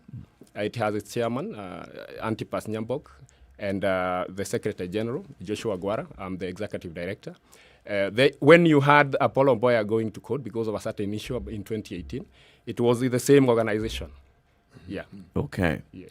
All right. So now that you're here and you guys have, personally as Isaac Ndereva, you are an electricity billing analyst. Yes. So you look at the bill, you look at the details, and you will get to understand what this bill entails. Exactly. So just tell us, from this month's bill that Ndu is going to pay, what are the components of an electricity bill? Oh, thank you. First of all, the government wants you to know that you are paying 10 shillings per kilowatt hour. That is what the government wants you to know. But unfortunately, if you exceed 100 kilowatt hours... But just halt there. Yes. The kilowatt hour. Just explain to me what that means in terms of my consumption. I have a fridge, I have electricity, I have a TV. How long will that 1 kilowatt hour last me? Oh, thank you. It's a bit of engineering but I'll try to explain. Yes. That if you are having 100 watts bulb, that is 0.1 kilowatt. If you use it for 1 hour, it's going to be 0.1 kilowatt hour. So if you use it for 10 hours, it's going to be, now multiplied by 10, it's going to be now 1 kilowatt hour. That is what we call 1 unit. So when you are buying token, that 1 is what it costs at, they tell you pay 10 shillings or 15 shillings, but you're paying 24. So I think it's for the purposes of breakdown, because these are questions that have been asked every day. If you're looking at energy power questions, everybody's asking. So you're saying that if I have a bulb on in the morning for 10 hours, I have this bulb on, I have paid 10 shillings for that bulb. Yeah. Depending on the wattage of the bulb. Right, depending on if it's 100 watts, right? I have paid 10 shillings to have that bulb on the whole day. Yes. Supposedly. Now you're saying that essentially what you're actually paying for it is 24 shillings. Yes. Explain this magical mathematics. Now, we have different tariffs. These tariffs is number one. Let's talk about the 2 brackets which involves the 99% of the Kenyans. And that is, they call it domestic lifeline, and then there is the domestic ordinary. Domestic lifeline are given, the gazetted cost is 10 shillings. But that 10 shillings, you have to add fuel cost, which is 2.45 per kilowatt hour. You have to add a forex adjustment, which is 0.11. That I'm talking about January, this month. And then there is inflation, 0.25. There is Water Resource Management Authority, they have to be paid 0.02. You have to pay ERC stroke EPRA, 0.03. You have to pay rural electrification program. 5% of your cost should go to rural electrification. So if you see that there is no extension of rural electrification, just know you have already paid. And then there is the VAT, which is going to be 2.05. That brings the cost to 15.41 for the cheapest electricity. If you go to the next bracket, if you use more than 100 kilowatt hours per month, then it changes to 15.8. From 10, it goes to 15.8. Why does it change? I mean, I would have assumed that if you are consuming more, you're getting it's almost what in later we would call wholesale. So it should cost less. I mean, so my thinking is clearly faulty. It's very faulty, okay, actually. Please correct it. How the government has structured this is because every government knows that energy or electricity is a big income. And that's why most of this utility are owned by the government. For Kenya, it's 50.1. It's owned by the government.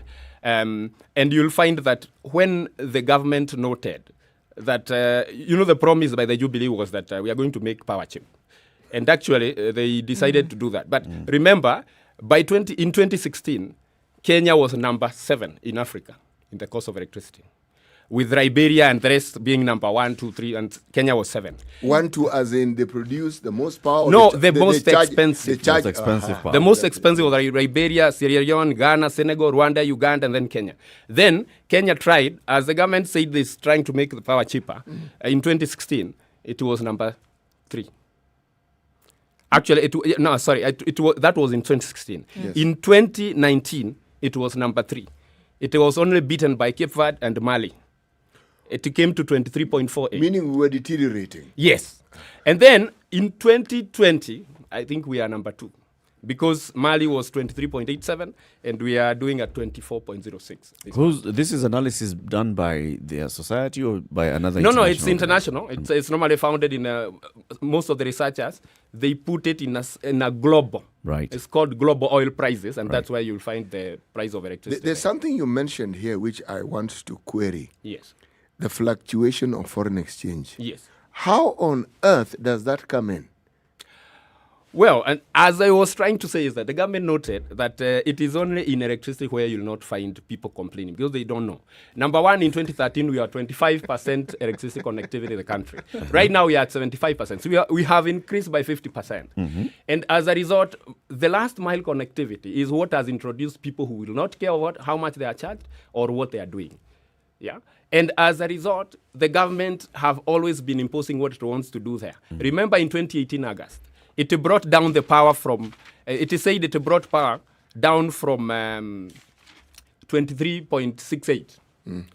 It came down to around 22. But just 5 or 6 months behind that, it was more expensive than how it was before it was dropped.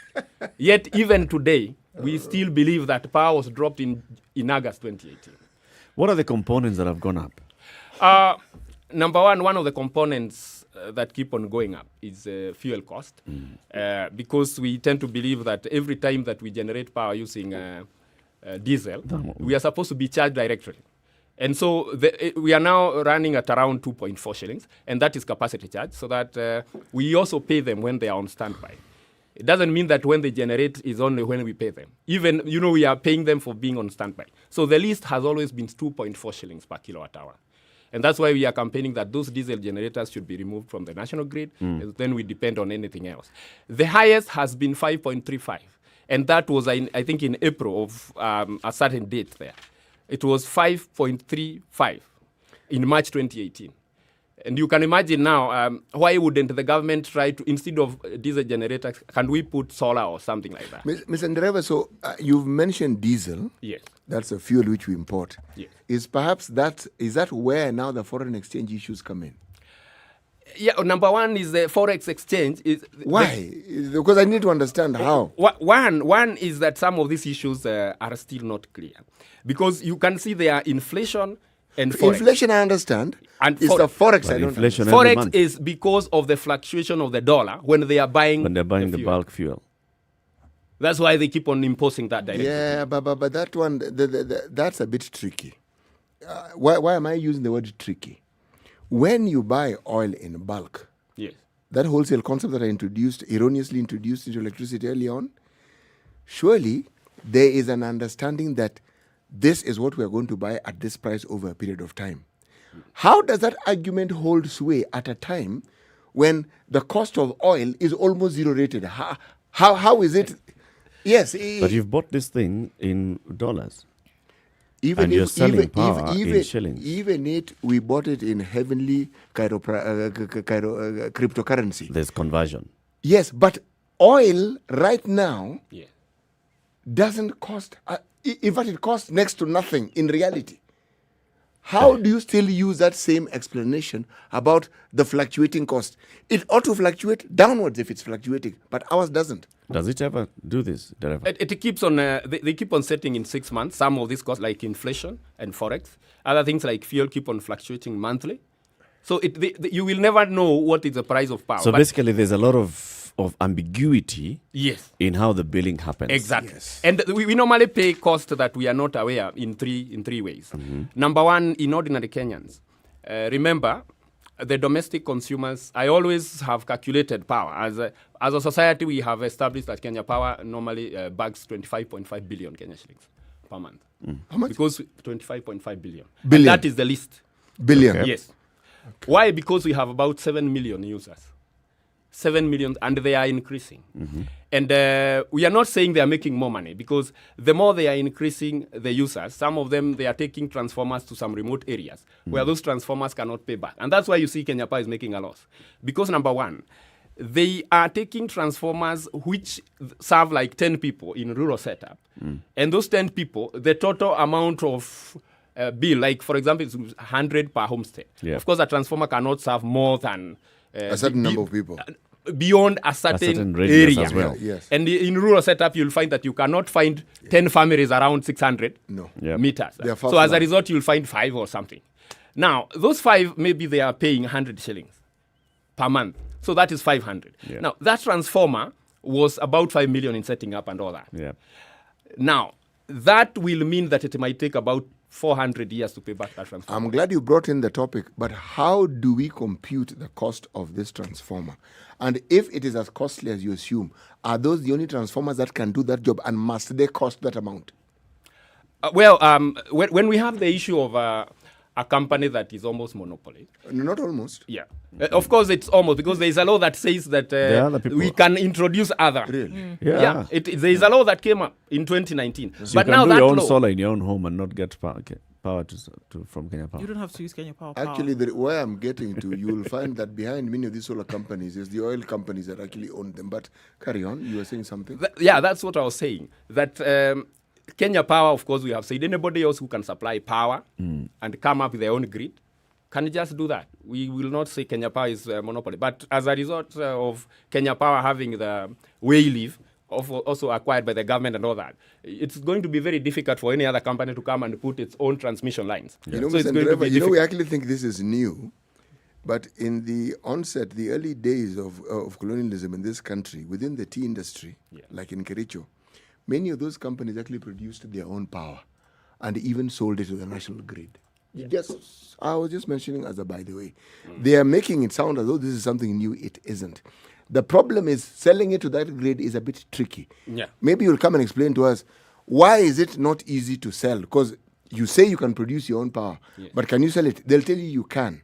But then when you want to sell it, what they offer for your power, it actually negates the process of actually conducting business in that. In fact, they also brought that issue because there is an approved, in the Act, again, they have approved net metering. Yes. Net metering is when you are producing power in your homestead and you have excess, you can take it back to the national grid in a way that you can bank it. Instead of having batteries, Yes. you can bank it into the national grid. But then they have not laid down the regulations. Meaning it is a reusable saving, something that you can use later. Yeah, but does it happen? Doesn't happen. They haven't done the regulations. In fact, we are also not very sure whether anybody is working on it. The last time I checked is that Kenya Power was the ones who are making the regulations. I know EPRA is also supposed to be making, but really the people who are supposed to be making those regulations are the citizens. But as I was saying, the payment mode, remember that we were saying that Kenya Power makes around 25.5 billion, and which we said it also collects for other agencies like Warma and EPRA. So it just gets a balance. But even with that, we are saying that domestic consumers would be paying around 12.4 billion. Now, that 12.4 billion, if we assume that about 80% of those consumers pay using M-Pesa, and you see every time you pay, the least amount you can be charged is 22 shillings. So if you are to pay that, it means that 9.92 billion of the 80% is going to be 19.84 million transactions. Now, if you're paying 22 shillings, it means some payment mode takes 436 million of Kenyan money, but just by paying power. That's That is one. That's just the platform. Before you receive the power, you first have to pay 20. Just do this. Try to load like 1,000 shillings, and then you have like 2 shillings in your M-Pesa. So you have 1,000. It'll refuse it. It refuses it because you don't have the 22. You first have to guarantee them that you have our money. Why it has not? The government has not made it free for power to be bought for us free. to buy something that is already expensive. Yeah, because that is a whole 1 unit that is going to be, 436 million per month is a lot of money. It's good business for the platform owner. Now, before we take a break in about 3 minutes, I think let's just start by understanding how power generation, distribution, and consumption is structured, right? Yeah. So we've got the generators, and that's why we now come to ask ourselves, from whom does Kenya Power buy its power that it then sells to us? And how many players are there that Kenya Power buys power from? Because that's one of the contentious issues when you talked about the diesel and the thermal generators and them then coming to charges for that. So where does Kenya Power source its power? Now, Kenya Power sources power from, they are the private generators. You will find, like, for example, there is one in Mombasa called Kipevu 2, that is Savo Power, operated by Watsila, Eastern Africa. They sell power. Of course, even the directorship is also Kenya. How do they generate their power? They use diesel generators, for example. They might be having a generator that is about 10.2 megawatt. Then they keep on being told, because of the demand management side of Kenya Power, they tell them now, the load in the country now is going to be like this. So can you start 2 or 3 generators? Give us this power. But as far as they have not been told, they will still be there in the switch room waiting for them to be told. So you still have to We'll get there. Yeah. So first we have the thermal generators. Yes. And there are several in the country. How many do we have in the country? We have like about 10, and some of them, we have about 10. There is Rabai Power, there is Thika Power, there is Kipevu 1, 2, and 3. 1 and 3 is owned by Kengen. And then we have the geothermal. Now that is we talked of the thermal. Yep. Then we are on geothermal, and that is also owned by Kengen. Right. Basically, Kengen is the one that owns most of it because and it then owns the other is now hydro. There is hydro owned by Kengen, and those Kipevu 1 and 3, and several others, and then they have the geothermal. The wind power, the electric. The wind power, they have one that is 25.5 megawatt in Gong. I heard like they were trying to settle and to do another one in, I think it's Kipeto or something. Okay. But of course, it is being dwarfed by the Electricana. And then Electricana is a private. Is a private one. Yes. So in terms of, we have Kengen. Yes. That is some government and listed in the stock exchange. Yes. Then we have other private ones that are doing wind. Yes. Doing solar. No solar. There's no solar yet, I would say. But the Garissa one, there's a Garissa solar. I think the Garissa was I'm not very sure whether it's privately owned or is Kengen trying to do it. But it's a work in progress. It's work in progress. It was actually launched by the president, if I remember. Yeah. Yes. But have they started producing power and unloading it onto the national grid? So that's a conversation. So we have, that is the mix of power that Kenya Power gets. Yes. So let's take a break. When you come out of the break, let's understand then the kind of contracting that goes into this. Yeah. Does the contract say with Kenya Power? What does it say for wind? What does it say for diesel generation? Because this is where now we'll get to the crux of the matter of trying to understand why we are paying for power that is a company is on standby, and it is how we still are charged for it. This is Kenya's biggest conversation, the Situation Room. In the studio with us is Isaac Ndereva. He's an electricity billing analyst, and he is the executive director of the Electricity Consumer Society of Kenya. The Electricity Consumer Society of Kenya should basically include you and I, because we are the consumers of electricity. So it's a lobby group that seeks to create awareness about electricity consumption and billing, and also lobby for the rights of the consumer in this particular sector. We'll be back shortly after this break. It's 25 after 8. We are live on Spice FM, on KTN Home, and we're also live online.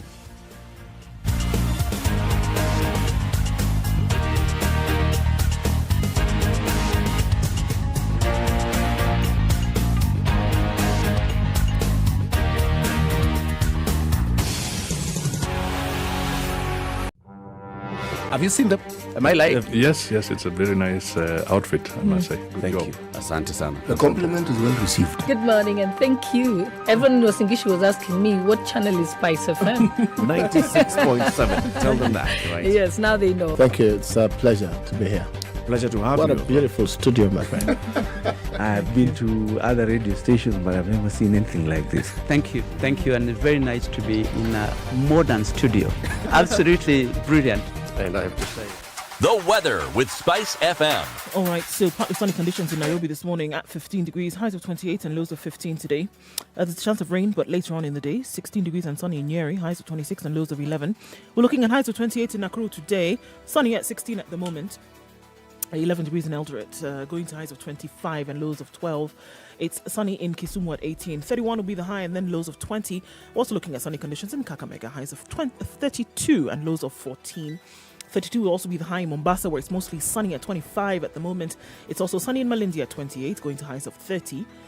Sunny conditions in Kampala at 21. We're going to see highs of 29 and lows of 21. It's mostly cloudy in Dar es Salaam at 27. Takes us to highs of 32 and lows of 25. The rain continues in Joburg at 17. Highs of 22 and lows of 16. Mostly clear conditions for a change in Lagos. No fog today, at least for now. 25. Highs of 34 and also highs of 34 in Kinshasa, where it's sunny at 24. And that will be the low as well. This is the Situation Room, the only way to start your day. Spice up your life. All right, do we still see a traffic? Yes, we do in most parts of the city, at least in Nairobi for now. We saw that other parts of the country, the traffic is moving along smoothly. If it changes, do let us know. But for now, we see still traffic on Thika Road, on Mombasa Road. It's building up quite some on Limuru Road today. Past the village market, then out into the CBD, trying to then join at Ngara. You might want to, turn and use Wangari Maathai Road and then join the CBD from Hu Highway. That looks like the better option for folks right now. Coming out of Westlands also quite slow. Red Hill. I'm going to say the bypass is what we need to use this morning, at least to get out of that traffic, all right? Let's see what it looks like in a short while. But for now, it's moving. Bumper to bumper is on Kiambu Road. That's where you'll find it. This one, you're just going to have to sit through it, all right? Talk to us. Spice FMKE on Twitter. Text 40127.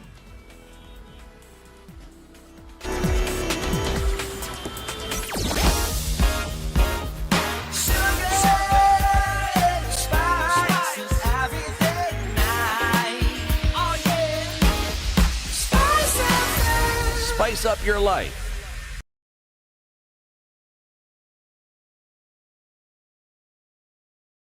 Mature, intelligent talk every morning.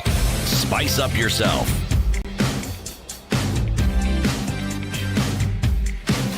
Why is the cost of power as high as it is? Mornings Is it so done high? right. The government think that it's high, maybe not.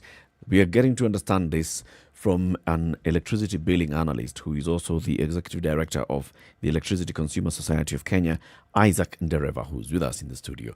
As we were taking the break, Isaac, you were telling us about now the sources of power. Let's talk about this particular individual power producers, independent power producers who use diesel. What kind of contract? You mentioned in passing about, for example, Kipevu, where you have this installed capacity, you have a machine that can generate 10 megawatts. Yeah. And then Kenya Power is the one that will tell you how much to generate every so often. Yeah. Explain that. Now, first of all, Kenya Power tries to allocate the cheapest sources. And even in trying to tell them to switch on, it also starts with the thermal generators who are most efficient. Okay. We have to start there. And that's why they also have an obligation to ensure that their plants are efficient. Now, if we have exhausted all that we have generated using geothermal, and then we have also exhausted what we have generated using hydro and all that, they now say that we don't have anything else. We have to go to the next step of calling now those people who are on standby with thermal generators. Mm-hmm. And that's the time now they have to keep on telling people now, can you give us like 2 megawatt. Okay. Yeah. Megawatt is an instantaneous power. It's not, there's a difference between megawatt and megawatt hours, as I explained initially. Yes. So they say we need a rating of about 2 megawatt. Now, if you have a generator that is rated at this or that, you might be having several. So you will start based on the demand by Kenya Power. Okay. And then they will come and pay you eventually based on how much you have generated. What is it that brings about this increase in demand? Now, increase in demand comes as a result, like, for example, Kenya is almost at 2,000 megawatt installed capacity. Now, what it does is that if you have started, like, a demand I will explain as you would be having in your house, that you have a rated or you have a generator or a solar that is giving you 2 kilowatt. Now, 2 kilowatt is 2,000 watts. Now, if you start your lamp, then you start your TV and maybe 2 iron boxes. An iron box goes for about 2,000 watts. So you see, you have already exhausted. You might just call your neighbor and say, please give me some more connection because my iron box is here. It has exhausted all the power that I need or I have. So give me. That is what it does. That we have the Kenyans here. They have gone home. Others are in club. And what we have done is that we have exhausted what was on from the thermal and the geothermal. Okay. From geothermal and hydro. So can you, Kipevu, can you give me like 2 megawatt? Okay. They keep on allocating. This only year of COVID, yeah, I would assume that the power consumption has actually gone down as opposed to up. Yes. Because what we've done, we've been domesticized. We're at home. Yes. But that's not necessarily where most of the power. If you're talking about the industries, the capacities have had to go down simply because of the demand for the products, yes, okay, and everything else surrounding it. Mm-hmm. But have we seen a corresponding reduction in the power costs? No, it wouldn't be. Actually, it would be the opposite because you see, even the demand, the capacity charge, the amount that is supposed to be paid to the standby generators, they are supposed, for example, to get, the least you are going to pay them is 2.4. Now, remember, you are subdividing that, or you are dividing that with the amount of consumption you have taken as a country. Yeah. So if you have not taken too much, you have less to divide with. So the cost cannot go down. That is the problem. And then, yes, the demand went very low. Actually, it was the lowest, in fact, around April there. It has been trying to rise. And but the problem is that since you still have to pay those people who are on standby, because the contract is take or pay. That is the problem with Kenya Power. What is the justification for that take or pay contracting? Why must you pay somebody who is not giving you the product that you... What are the benefits of such a contract? Yeah. Before we come to the ills of such a contract. Well, I will say it has never had... to the Kenyans, it will never have any advantage. It is only advantage to the people who own, the investors. Because they are guaranteed that even if you don't want power, just be sure that I have invested this plant and I am sure, because they are normally given 20 years contract. I am sure that within 20 years, I'll need to have recouped my money. Yep. So the only arrangement is that even if you don't need power, I am still here waiting for you to own power. All right. Globally, is this the standard that is accepted? Is this how people go about dealing with their power globally? Not really. Especially Australia is very advanced because they have they have more than 5 power providers, utility. And private or public? Mostly, some of them are public, others are private. They are mixed. But so you get to choose who you want. But they also operate in terms of provinces, and they are very advanced. Now, that arrangement or how that came up, I know if I am an investor, I would think that that is the best arrangement. But again, if you are the utility or you are Kenya Power, you would have a problem a little bit, but you will not have a problem because you are not the one who's paying. It's the consumer. Passing it on to the consumer. So, but the consumer was not asked about how do you find this contract okay? And that time is only 25% of the connectivity that was done in the country. What would the alternative contracting be? So this one is you pay. It doesn't matter whether you're take or pay. It's take or pay. Yes. What's the other kind of contracting that you would get? The other one, which I am not very sure the contractors or the investors would want, is you just get paid for what you have supplied. You heard the other day that Kengen was saying that it has Kenya Power had not paid Kengen a certain amount of money because they had supplied too much. But then again, Kenya Power was saying, yes, it has gone into losses. Now, these losses is because of that transmission to the countryside, where, because there is a formula that shows you that the more you transfer electricity at low voltage, the more you lose. And that's why you see from Mombasa to Nairobi, they use like 132,000 volts in transmission. So, but in most of the rural setup, you'll do 11,000. And there are a lot of losses. So the more the network in kilometers, the more they lose. No, but Ms. Andreva, this doesn't make sense to me still because it isn't as though Kenya Power wakes up in the morning or they're woken up in the morning and told, go to the rural areas. They plan for these things. That's exactly what has happened, I think, in the case of Kenya Power. There's a political decision that has been made by political leaders that we have promised our people electricity. Yes. Okay? And now, who provides electricity? Kenya Power. I think there's political force that pushed Kenya Power into something they would not have made business-wise. They would not have made that decision. Eric, Kenya Power were whining and complaining and overcharging us long before this particular government came. That's okay, but now let's not conflate that with the reason why they are incurring losses because of countrywide distribution. So are we saying that essentially because there are individuals or there are groups who have made they've made promises to their certain regions politically, and what has happened as a result of that is that Kenya Power has then been forced to do this expansion of electricity, and they're not able to meet. Are they not able to meet the demand? Is that what we're saying? Or they're providing so much and it's not taken up? Which one is it? Exactly. I think that is the latter would be the better to point out. Because one, as you have said, Eric, is that the government came with a push that we are going to make power cheap. Right. And then we are going to ensure that everybody has power. It's widely Actually, it's available, within the UN global agenda that you need to provide power to everybody. But it is not very easy for Kenyans because, number one, that power is an expense to them. Sure. And as opposed to, when you get power, if you have a portion mill or something, it's supposed to generate income for you. But for Kenyans, that is not the case. It is a direct expense. So you might find that that being connected, the transformer that is at a certain land somewhere is only generating too little money. And that is why you also find that there is some money we pay, 5% of your bill must go to rural electrification program. I'm not very sure how that is normally done because we have also had World Bank funding the same. But that also started a long time ago. If you look at 5% of 25.5 billion, is a lot of money monthly. But again, Ms. Andreva, if there are others who are already paying for this electricity that other people are yet to receive, where does the loss come in? Because it's been paid for. Because what you're paying is not enough. Because if you are in Nairobi and you have paid 5%, you have paid. You can't sustain it. No. I'm merely asking because it's like Kenya Power already have their backs covered when it comes to some of these costs.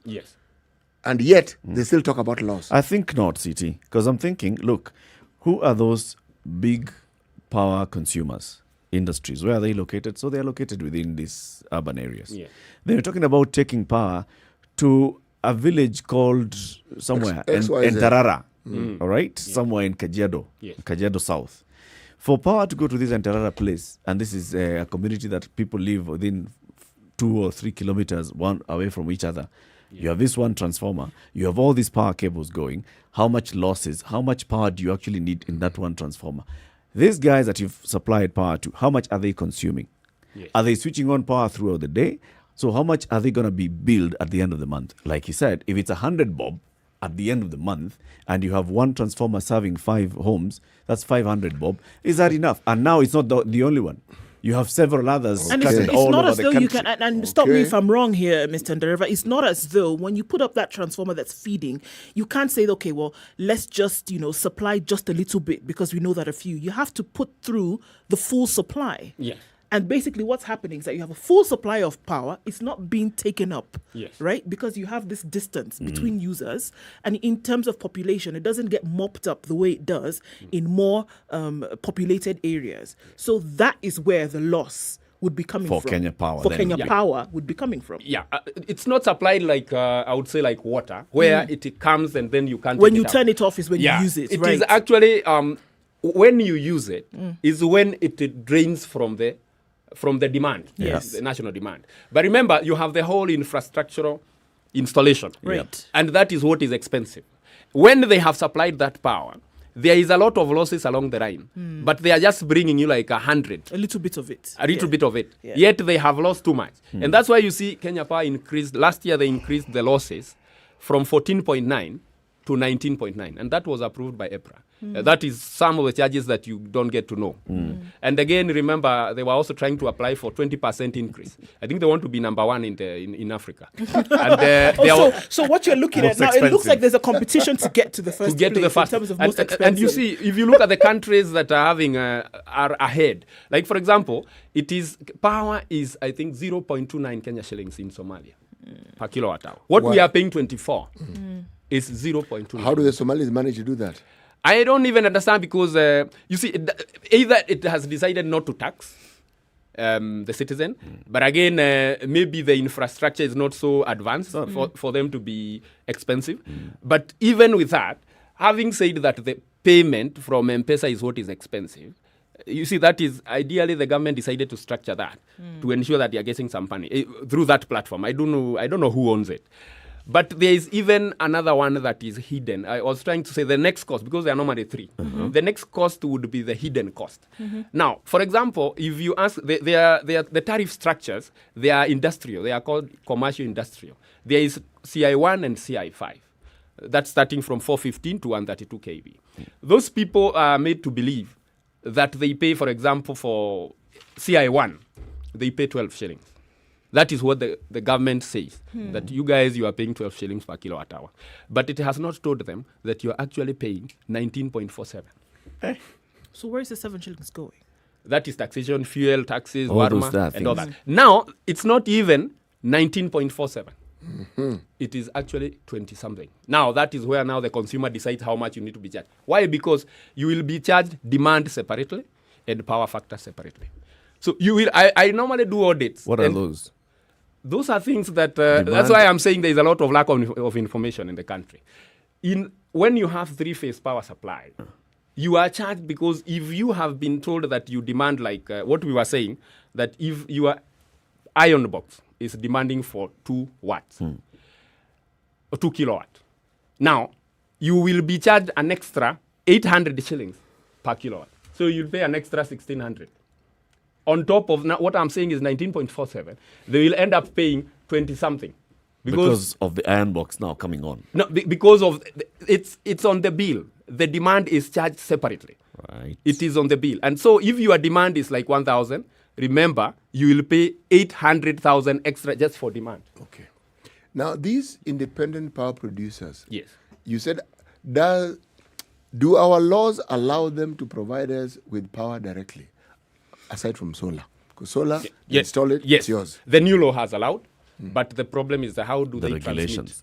How do they transmit? Unless now we come again and tell Kenya Power, you have to let us use your lines to give these consumers. Meaning the consumers would have to put up the infrastructure that So Kenya the Power infrastructure has. that's available at the moment is Kenya Power infrastructure. And so essentially, if anybody comes in right now with the way it is, it's either you now start to build Put up up your your own own. infrastructure or you piggyback on Kenya Power. Yes.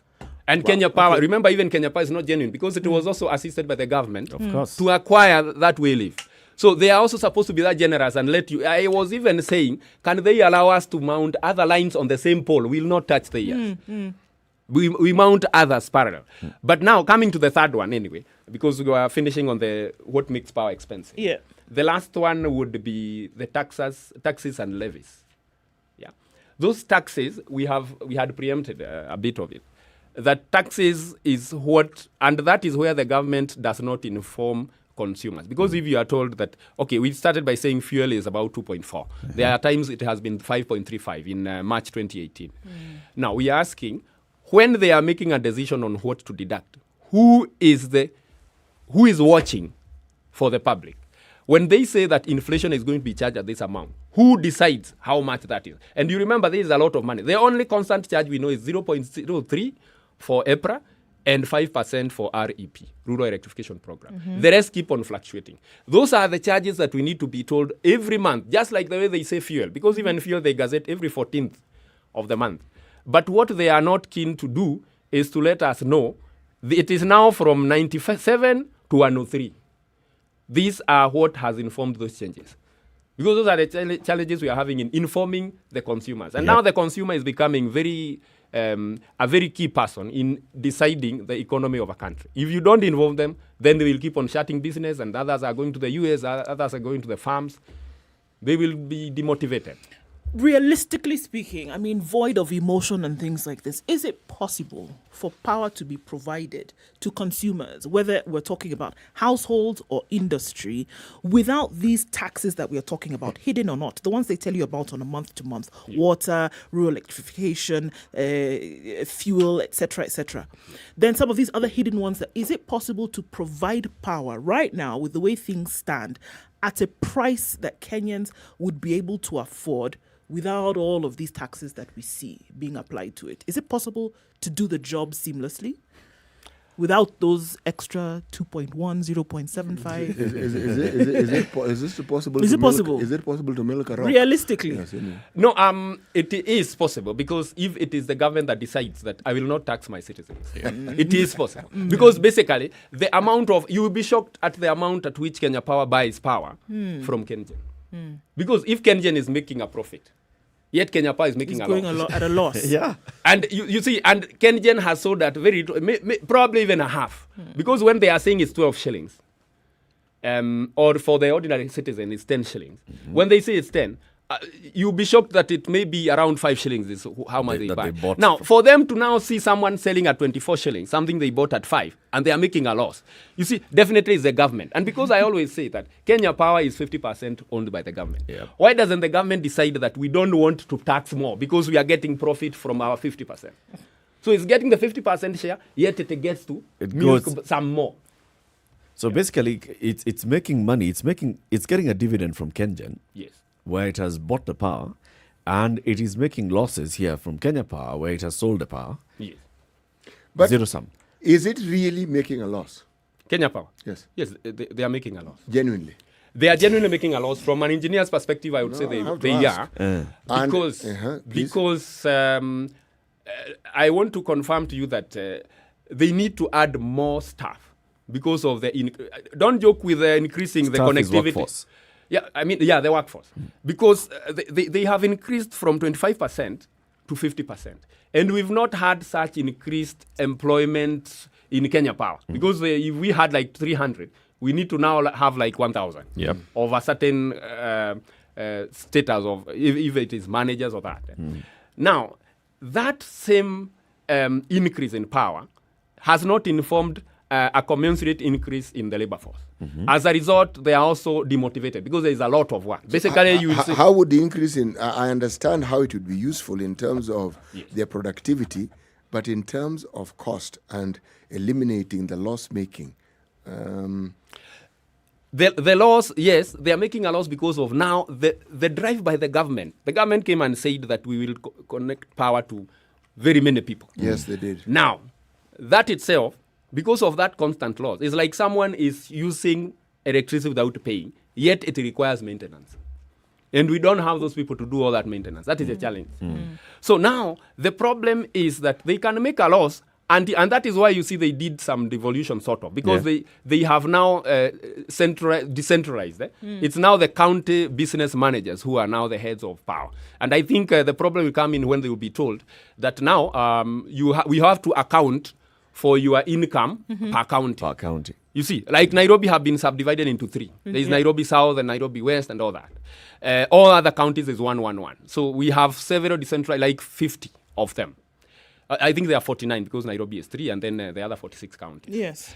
Now, the challenge will be when they will be told you have to account for your performance per county. Now, it is at that point that they will start now either overbilling people. Yeah. Yeah. They will still, like now we normally have complaints that here you have overbilled someone. And then they say, no, you first pay and then we'll discuss about it. Yeah. Then you realize that once, if I have paid and I was complaining because I didn't have money to pay. And then they take you then, round and let me round. just It's going to take you 6 weeks to sort it out. So as a result, you will find those cases becoming more and more. Right. Because they don't want to refund. Right. You have actually identified there's a problem here, but they are saying you pay first. Until we also change this thing and we say you cannot disconnect that person if they do not pay, if it's actually a dispute they have, until you make them understand. As we conclude this for our audience on KTN Home as well, if today Isaac Dereva was appointed to be the CS for energy, yes, and you were to look at this sector and say consumers need to pay less for what they've been paying, what is it that you would do?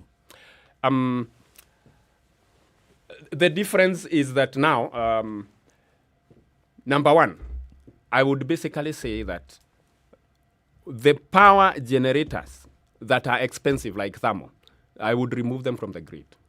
Completely. Number two, Kenya Power has actually slept on their job, because if you find people providing wind and solar, and Kenya Power themselves have just been watching, they are waiting to be sold, that power. I thought they would be the first people to go and install such, so that they make power cheaper. Right. So those are among the things that I would say. Now, I would tell Kenya Power, I don't want to hear that you are buying power from anybody else who is independent power providers.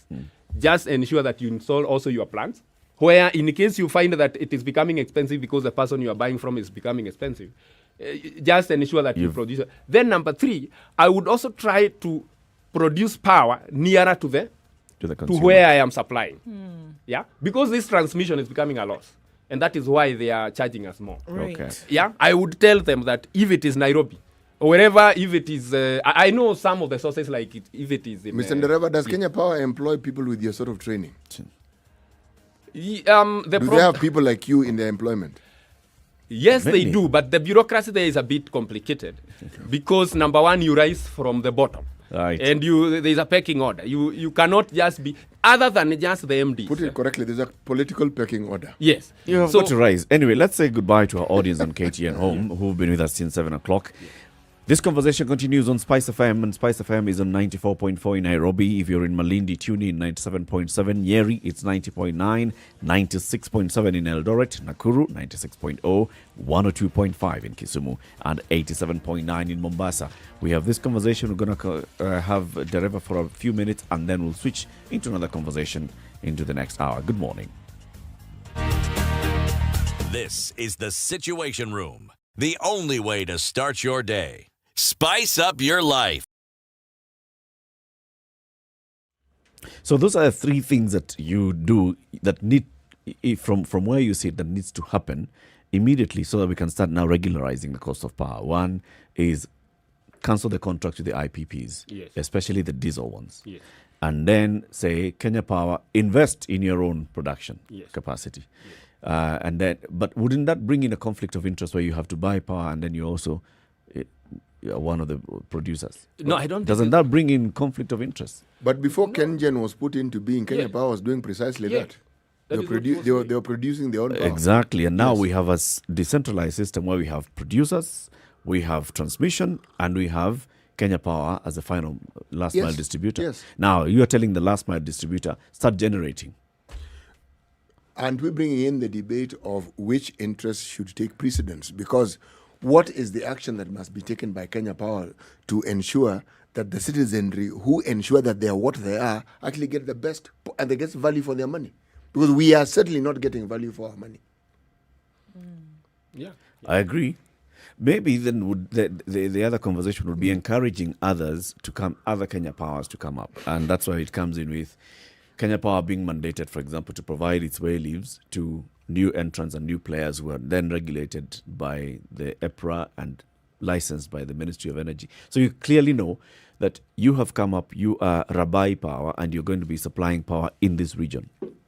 You know, the way, Set it out the way I'm seeing this as I think about it, if I look at the many sagas that this country has had, when you have a monopoly and you have a product that people must use, I mean, it's an absolute necessity.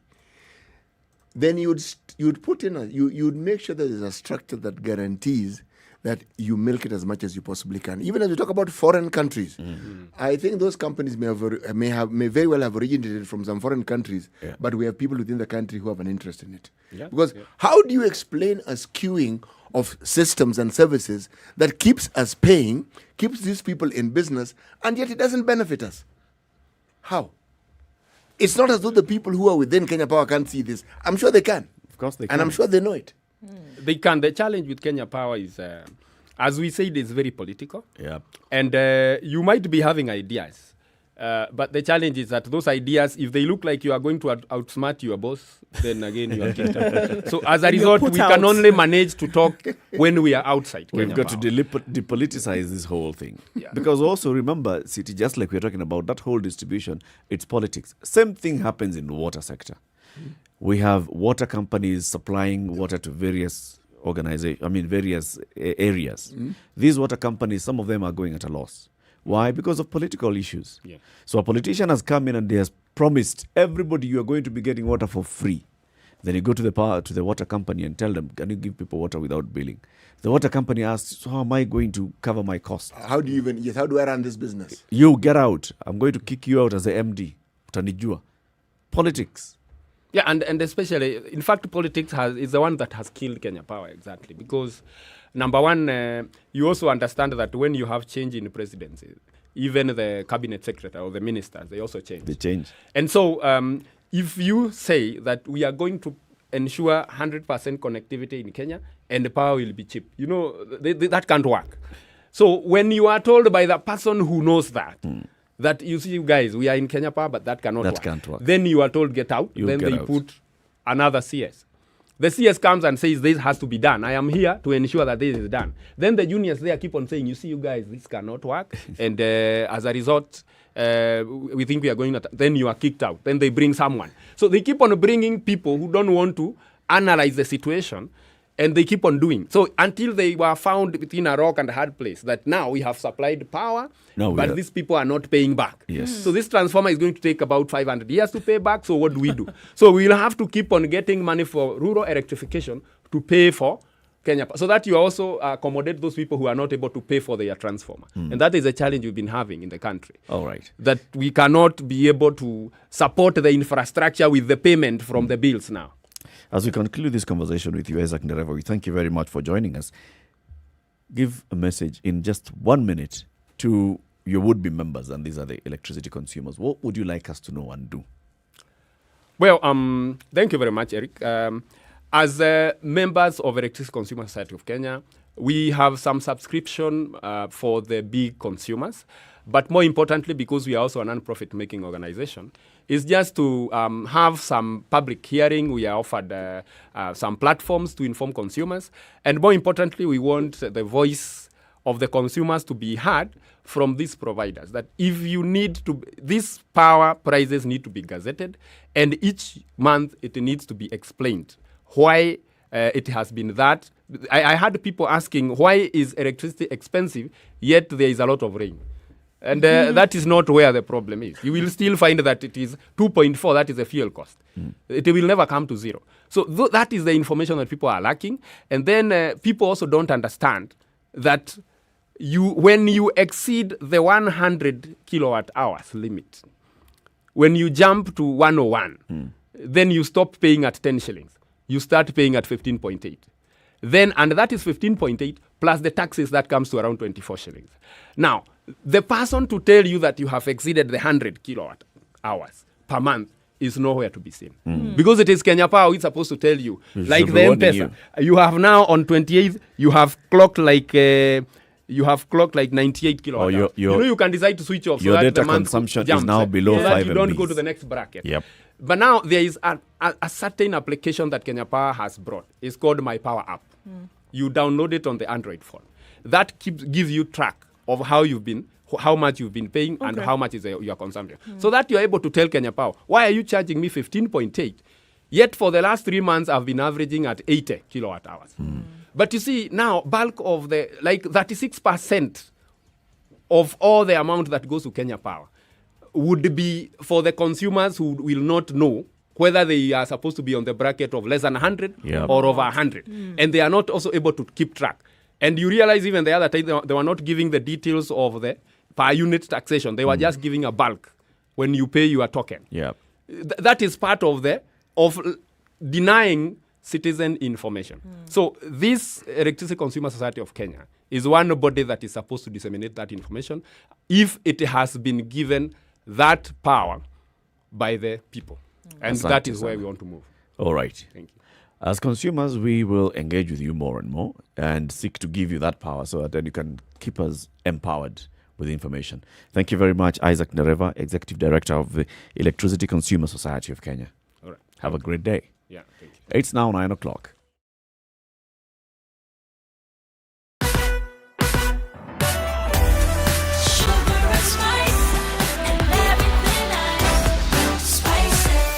Spice up your life. 94.4 Spice FM, Nairobi. Okay, still looks like a bit of a mess on Kiambu Road, Mombasa Road, easing off, but still heavy traffic in and outbound, not bumper to bumper. It's flowing, but it's still heavy. Coming off Ngong Road as you join the City Mortuary roundabout. Going towards Valley Road, there's a bit of traffic there as you're trying to get into the CBD. Coming off Langata Road, joining Bagathi Way, you can go that way, or you can go down towards Nyeri Stadium. Aerodrome Road moves a little bit faster as you're trying to approach Uhuru Highway. So there's an option for you. The eastern and southern bypass is looking good. Coming from Mombasa Road, you can use the southern bypass, not too clogged as you're trying to get then towards Ngong Road, as you're trying to get to the CBD or towards Langata. It's looking good, guys. All right, tell us what you see in case of anything. You can tweet us or text us, and we'll keep you informed. Talk in a bit about how it looks.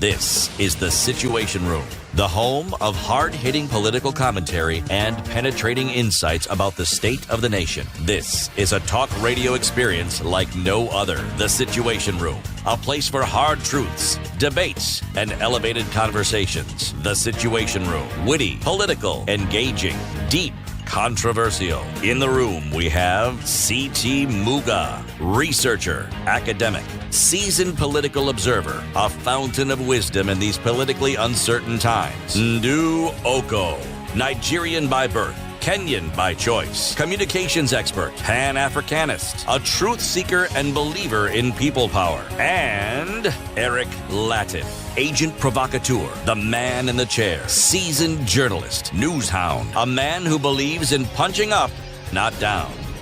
This is The Situation Room, the only way to start your day. This is Kenya's biggest conversation. We thank you very much for keeping it right here.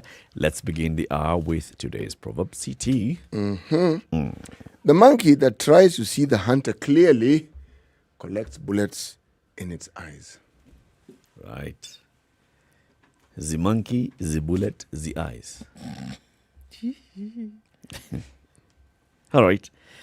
Ndu, collect that bullet on behalf of students and Professor Magoha. Collect the bullet. Yes. You want me to be caned? Right. So, George Magoha said something yesterday, made some statements a couple of days, and it seems that everybody now is having opinions about this. He wants the cane back in schools to tame learners' lack of discipline. Now, let's look at where this has all come from. A couple of days ago, we saw reports from schools where, once again, students were either burning down schools or there was rogue behavior in schools, and students, rather than taking the course of, speaking up their mind, decided to bring about some violence in the institutions in which they are studying. Now, they've been gaining momentum in terms of discussion, and the CS now decided, it's time for me to weigh in on this. And so as he was having this conversation, he now said, it's time to bring caning back into schools. And he said that if he had his way, he would overturn regulations that outlawed corporal punishment. Now, we saw that there was the removal of caning in schools some years back. The reason why it had been removed is because, unfortunately, it became excessive. There were some students who were actually hurt, physically maimed, and then also it has a psychological effect on how far they took this. And so the government came in, stepped in, it was passed, and this was banned in schools, right? Now, as a result of what is happening now, the CS has said, you know what, if he had his way, it could be, and it looks like it's going to be more than just his thoughts about his way. It looks like it's a discussion that is going to be had in terms of how it can be brought back. Beyond this, he's also said that those who have misbehaved in one way or another, and we're talking about some serious misbehavior here, will not be able to join other schools in the Republic. A number of schools have been closed. Several students have been arrested. Some are facing charges in court. Magoha said that the health ministry officials will soon start visiting schools to test for drugs because they're seeing a higher intake of drugs and alcohol, and this could be the reason why students are misbehaving. He says learners will not commit crimes and walk scot-free. If I had my way, we would reintroduce this caning because now maybe it would be a way to make students come correct. According to the Education Act, however, the Children's Act rather, no child offender shall be subjected to corporal punishment. It's in the Act, so it is in law in Kenya. However, if this gentleman had his way, he would turn things around because things are getting out of hand. Students are misbehaving. Students are engaging in drugs and alcohol. Students are becoming violent. They're burning down property that belongs to schools. They're behaving in a way that shouldn't be where students are concerned. And according to him, one of the ways in which he can deal with this is to reintroduce corporal punishment in schools. And it seems that some quarters have greeted this and said, you know what, this actually might be the way to solve the problem. Others are saying, no, it's not the way to solve the problem. What you do is reintroduce the violence that will come as a result of this and hurt children. It will reintroduce violence. No. She's paraphrasing it. Reintroduce the violence that brings pain to the children. So yes, so that you can reduce the violence. Because because it's been said that some teachers or those who now are inflicting this punishment would take it too far. Okay. Truth is, yes, there are some teachers who, my friend, on the days of corporal punishment will take it too far. All right. And then at the same time, when corporal punishment was removed from school, there has been some effect in terms of empowering the teacher and the learner and getting discipline instilled in the learner and all those things. I think let's open up this conversation, and we're happy to have Mwalimu here with us, and he'll give us experiences, and we, the students, will also give our experiences. 0719-012-600, that's 0719-012-600. Do you support the call? No, the call. So far, it's still an idea. The idea to reintroduce corporal punishment in schools. Do you support the idea to reintroduce corporal punishment in schools? 0719-012-600 or Spice FM KE on YouTube, Facebook, and Twitter. Mwalimu, when you were headmaster, before you stopped that and you moved into something else, corporal punishment was still in effect? They actually... you had a transition of both. This new ruling, law ruling act idea that we're talking about, it came into being actually when I was still a headmaster. Right. It didn't stop me from caning. It wasn't corporal. Caning is corporal, my friend. In fact, the school in which I was headmaster, there were 3 bamboo sticks that were specific. There was a short one, there was a slightly longer one, there was slightly longer and slightly thicker. So depending on what you had done, you could tell what I was going to choose to cane you. To be the appropriate. Yes. Now, you see, the understanding was very specific. There's only a certain part of the body that you caned. But it became tricky if you had girls in the school. Right. It doesn't look appropriate if you go around telling girls to bend down so that you can cane them on their bottoms, especially if you are male. Yep. It doesn't look appropriate. And with girls, you found that punishment was rarely necessary. When something brought a girl child to the headmaster's office, they were already contrite. I am aware that it has been said that women can summon tears at the drop of a hat. Yes. They would come, they were contrite. You'd realize this person has realized their mistake. They're remorseful. So there's really no need to punish this person. Okay? Probably you'll give them an old newspaper and tell them to circle the letter T in the, The entire newspaper. Yes, entire newspaper. Oh my God. Before the end of the day, and you still The attend whole classes. paper or one page? No, the whole newspaper. Good Lord. That's a nice one. And then the boys, children, the difference. No, the boys tend to be more belligerent. And usually by the time a case comes to the headmaster, it means the class teacher has tried, and you would find that it isn't something that happened on that day. It's over a period of time. So they were brought to the headmaster. And usually it's they've gone to the deputy, it isn't working, so they bring to the headmaster. Now, when you go to the headmaster's office, you are going to be punished. See, that discussion of should you be punished or not. So going to the headmaster's office equaled being punished. Yes, There was because you would nothing else that ask was going to happen in that room. They don't Wasn't just bring the student to your office. You're told. Okay. Sometimes you'd get the occasion when someone bursts into the office of the child to say, this child must be punished. So you tell the child, please wait outside, and you ask, what has happened? Say, all right, fine, give me time. Then you would talk to other teachers about that particular child. You don't just punish a child simply because one teacher has said they should be punished. There could be an issue. But that they some have do, CT, and I think that was the problem, is that some went out and punished without real or asking what the problem was. And we have to accept that reality. That some just, what's the word you use? so a teacher would raise their hand. A teacher would Somebody just says pick on a something- student for no reason. Of all the students they have in their class, No. this particular one. Hold on. You've said a teacher comes in and says this child must be punished. You, CT, call in the teacher and say, let's have a discussion. Yes, you have to tell me why. Exactly. Now, there are some who, for them, you don't have to tell them why. Look. It is taking the word of the teacher. Yeah, teacher It has is brought you taking the here, word- my you friend. see? Let me first Yeah, cane you, and then now exactly. we'll You see, understand. you hear. What It is taking the word of that teacher and disciplining that child without hearing the reason. So, yes, you did that. There are many others who did not. And should they even? Look, the thing is this. There was a general understanding that if there was an infraction, if there was something you did that you shouldn't do, you would be punished. Punishment ranged from kneeling down, standing outside the class, sitting facing the wall, standing facing the wall. Not necessarily inflicting physical pain. No. By the time you're getting caned, you were a repeat offender. Right. Okay? And you're someone who it is clear that messaging through just a spoken word was insufficient. So science had to be brought into this.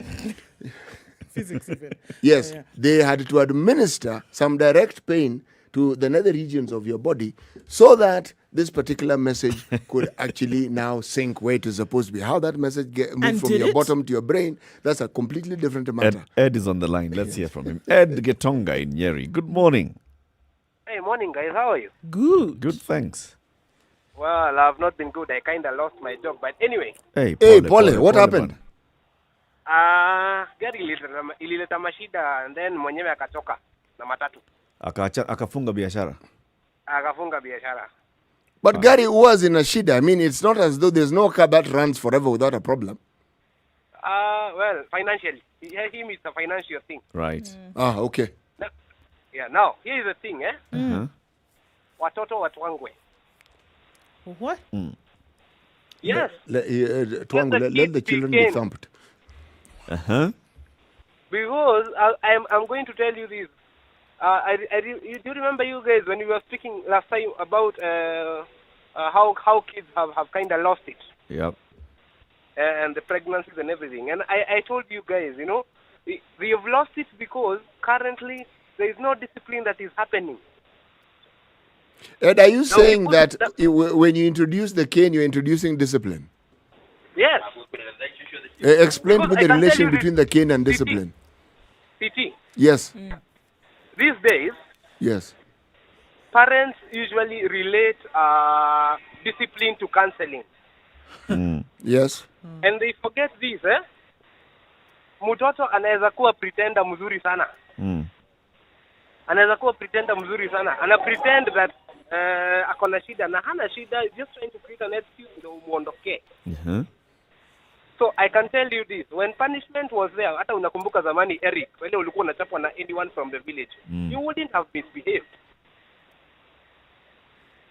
There was So I had Ed, you do have a point in this. You see, there was a time when discipline meant physical violence. Okay? Yes. I'm calling it violence because you disagree with someone, rest assured that the response will be a slap. Okay? Yes. And that's a mild response. Okay? Yes.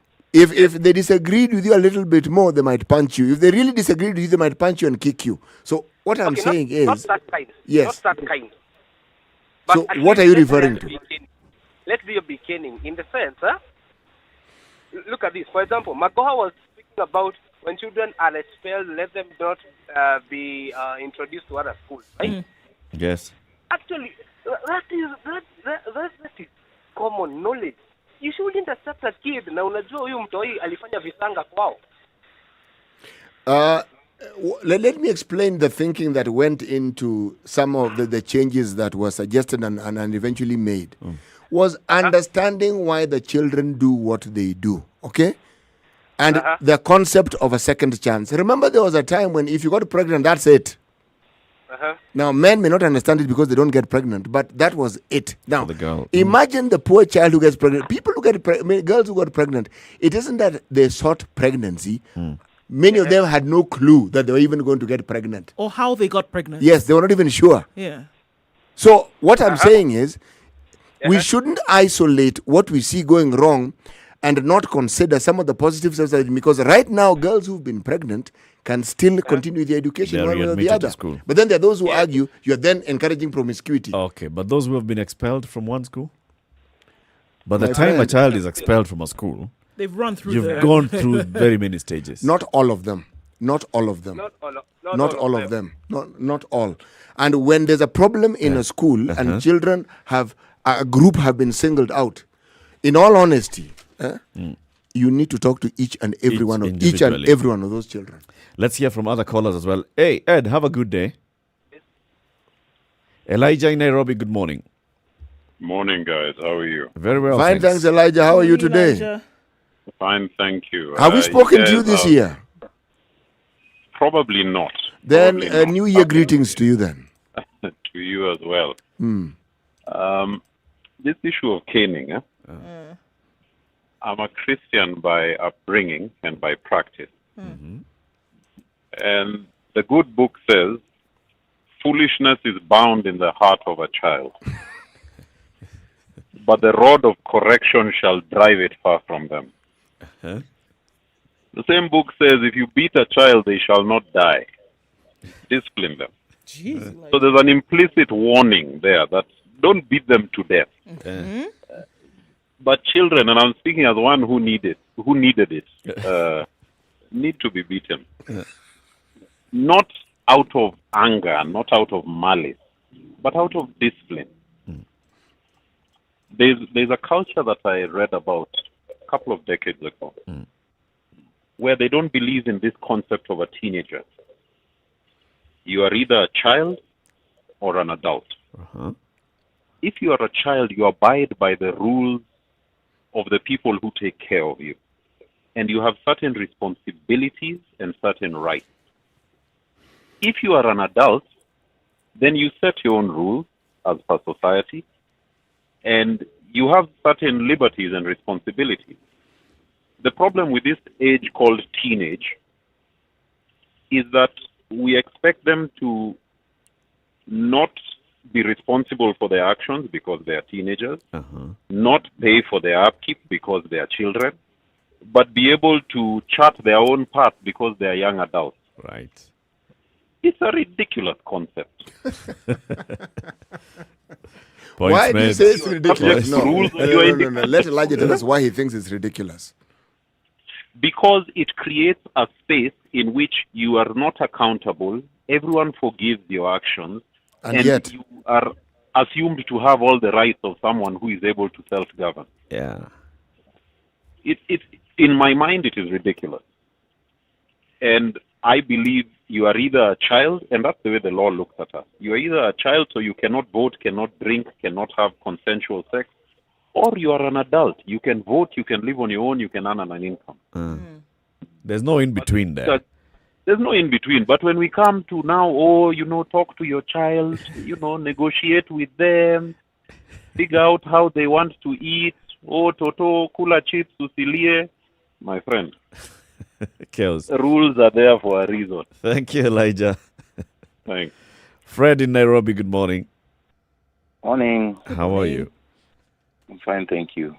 Just like to make my contribution as concerns that aspect of discipline, corporate punishment. I believe, or I think, there was a time when we had, and I'm not sure whether they're still there, approved schools. Yep. Oh, they're still now, there. these are schools which used to take students who are, or individuals who are basically of the aspect of indiscipline. Now, if we go that way, I think that is the best option, because if you as an individual are not, you're incorrigible, you basically cannot be corrected, then you need some firm hand to be put on you, such that you understand this is how society operates, this is how, or what is expected of you as an individual if you don't abide. I believe instead of now saying we're not going to admit you to another school because of your disciplinary record, rather move the child to a facility which actually is able to handle such kind of individuals. That is my take. Thank you. Thank you very much. Let's hear from Anthony in Mombasa. Good morning, Anthony. Morning, how are you? Very well. Nzuri sana. The two previous gentlemen have talked very well. And the good book also says, spare the rod, spoil the child. Yeah. If the book advises we use the rod, who are we to say no? That is where we are at. Then, about the approved schools, they are there and they help a lot. These kids who ban schools, banning them from attending any other school is not a solution. These are kids who need redemption. They should be given another second chance. And if approved school will train them to become better citizens, so be it so. I think it's the high time we went back to caning, because wengine wetu kama sio hiyo caning, we would not be who we are today. I can give you a scenario. When I was in primary school, our headmaster used to have that big table. Ukifika hapo tulikuwa tunaita sadukuni. Ukifika hapo unainama, unaingiza kichwa pale chini ya meza, anakuzuia miguu na mguu wake, you cannot go in here and you're given your 6 cane. So unapata ile uoga ya kwenda sadukuni inakufanya ukuwe an obedient child, because the minute you visit there, you'll never want to go there again. And you don't die out of it. Was it not abused also? Okay, maybe but not by your but was this not abused by some teachers who would then go above and beyond? You guys were being... It was abused. Yes. But at times, you look even now when there is no corporal punishment, some teachers still accused of doing the same thing and even hurting children. So someone who is on intent of hurting children will even do it with corporal punishment or not. Or not. But we know 99% of us, the cane, especially our generation who are above 35 and 40 is there, we know what the cane did for us. It brought us to be the good citizens we are. I even have I have even a very good example of my neighbors at home. There used to be around 5 boys, and these boys were very indisciplined. One day, the dad works in Nairobi, the mom lives with them at the home. They never used to listen to the mom. Ilifika mahali siku moja, mom alienda akachukua ule mkubwa na ule anamfuata akapeleka polisi. Wakanyoroshwa viboko. And they made a turn in their life. Up to today, they are good citizens. It brought a turn in their life. Otherwise, wale wangekuwa ni wahuni wanatusumbua mtaani. Thank you, Anthony. Lakini sahi they are good citizens. Asante sana. Lydia in Parklands, good morning. Good morning, Spice FM. This is a very important program today about children being naughty. I feel all street children should be directed to separate schools so that they are trained mentally to be more organized. You know, mentally deranged is very dangerous. Somebody can just clobber you with a stick and he just feels good about it. So street children should be taken to special schools where they are mentally trained how to behave. And I know a child, whenever a child is naughty, I don't believe in a stick and a shoe to beat them. I just keep saying, thank you, you're a good boy. Thank you, you know, you did this. Thank you. Every little type of arrangement he does that goes to goodness, I keep saying thank you. I don't say you're a bad child, you're a stupid child. And this works? Yeah. It does work really handsomely. So no caning at all?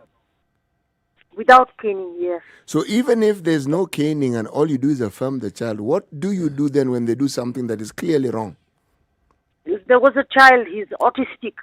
So the mother kept him with me, and every time he wanted to run out and play, run out with the bicycle, he's just 4 years old, and how can he go on the highway? So I would tell him, do your lessons. He would cry, lie on the carpet, cry, rub his eyes, rub and right, rub. And I told him when the clock reaches from this to there, it's 10 minutes. I told him, okay, now you can go to play. He couldn't believe it. And he wrote 2 dirty lines of work. I said, oh, thank you, you're a nice boy. Thank you. He couldn't believe it. Now the next day he's telling me, Lidi, can we do lessons? And then we had a shop on Kenyatta Avenue when in the 70s, 80s, then 90s. And we would make him sit in the workroom and do his work. He would write and write and write for 2 So he weeks. felt appreciated. Yeah, he wrote 200 pages book just to get that word thank you and praise. Okay. When my sister took him back to UK, he went back to his autistic school, and they put him in the Tesco supermarket to do barcoding because his power of concentration was great. He's now 35 years old, and he's still at Tesco barcoding because he can spend hours concentrating. He can concentrate. Just that, thank you, you're a good boy. Okay, Lydia. Thank you. Thank you. Let's hear from Jimmy in Malindi. Yes, good morning. Morning, Jimmy. Good. For me, I'll just go straight to the Word of God and to what the Bible says, because even when you go to court, they either give you the Bible to swear or the Quran to swear. And when you lift this Bible up, it means that everything that is in that book is acknowledged. And it's very, very clear. The Word of God says that only a cane drives stupidity out of a child. And if you don't use a cane, then you leave stupidity in a child. That does not mean you cane a child to death. No, or you injure the child.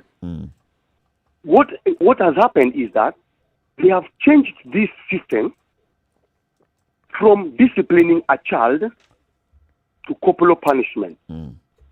So when you hear the word corporal punishment, it becomes so big that it's very scary. It's all right. Yeah.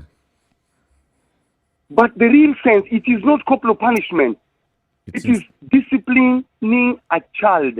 Okay. Removing stupidity out of a child who is supposed to be guided by you, who is the guider, that you have been given the responsibility to look after this child. We hear you. Let's hear from Vivian as well in Mombasa before we take the break. Vivian, good morning.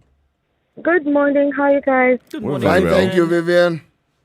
I'm sort of in a catch-22 situation because I agree, as they say, the Bible says, spare the rod and spoil the child.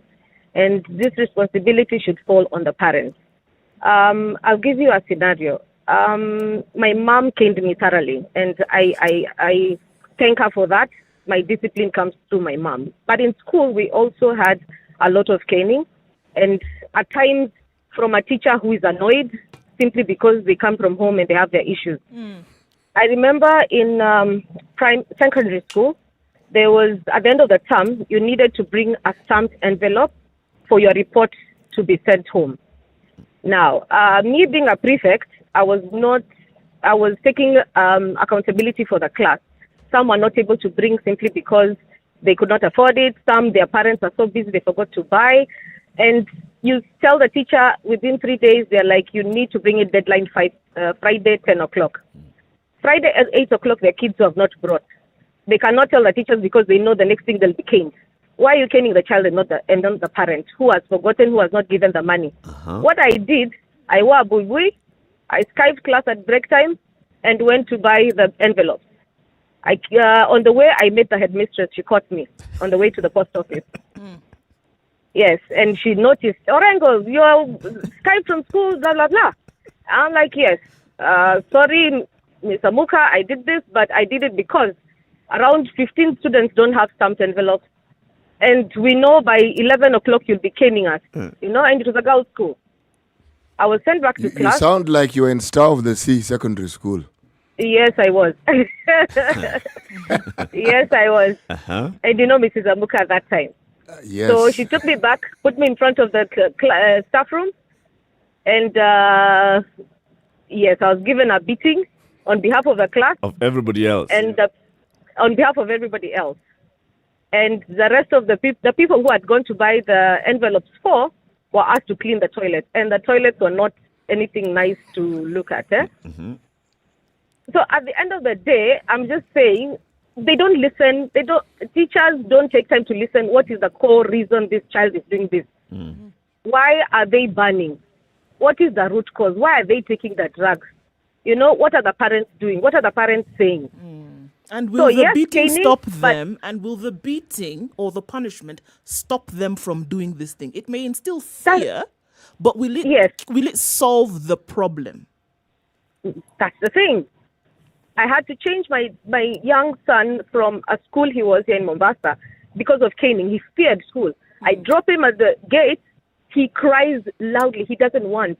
Simply because he was sitting at the back of the class and can't see. So for him to answer a question, he was scared. Yeah. If he gets the wrong answer, the teacher will beat him. Yep. Yeah. So, I mean, it's a catch-22 situation, and I think it's just up to parents to just take on the road.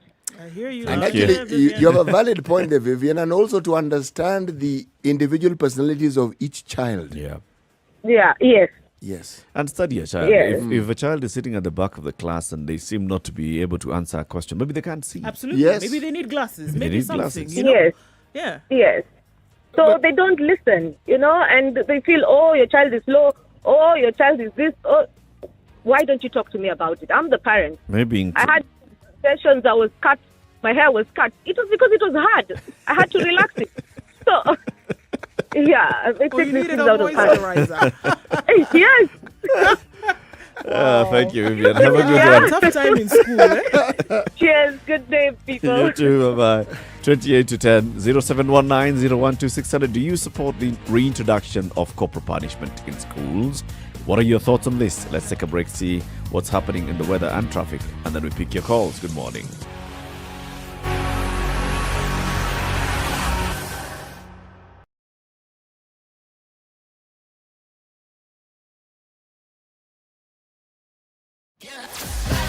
Sugar and spice and everything nice, just the way you like it. The Spice Drive. Did you have a great day? I hope you did. I intend to make it better from 3 p.m. to 7 p.m. I'm going to be taking you home nice and chill. Everyone is welcome aboard. The hashtag is Spice Drive and, of course, Spice FMKE on Facebook, Instagram, and Twitter. The Spice Drive with Monique. The official soundtrack of getting you where you need to be. Sunny conditions in Nairobi this morning at 17. We'll go to highs of 28 and lows of 15 today.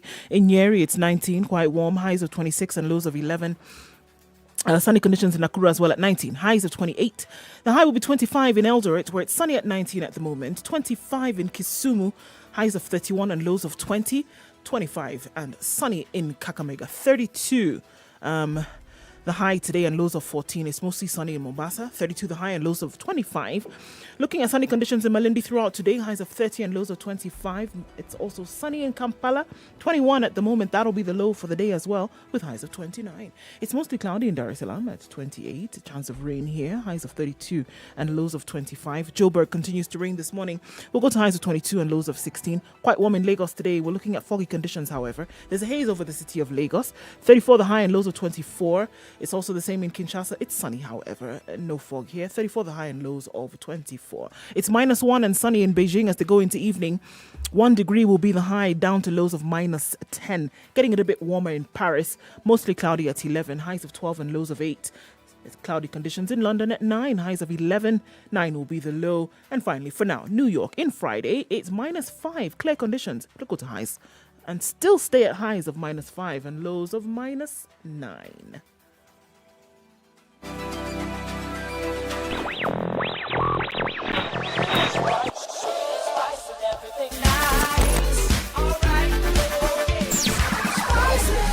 Spice up your life.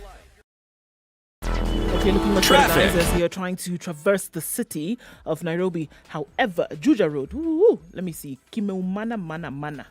That's the problem today. It's not moving both directions, bumper to bumper traffic. Thika Road, as you're trying to join right there at the Muthaiga Square, coming from Kiambu Road, bumper to bumper action, guys. Thika Road today is the one that's taking all the knocks. Coming off Mombasa Road as well, getting into the city from the Nyeri Stadium roundabout. That's very slow. Onto Huru Highway, we still see some traffic there. It looks like it's going to be in there for some time, at least this morning. And hopefully it'll get better as we go into afternoon this Friday. Let's talk and see through the day how it is, won't we? Spice FMKE on Twitter. Text on 40127.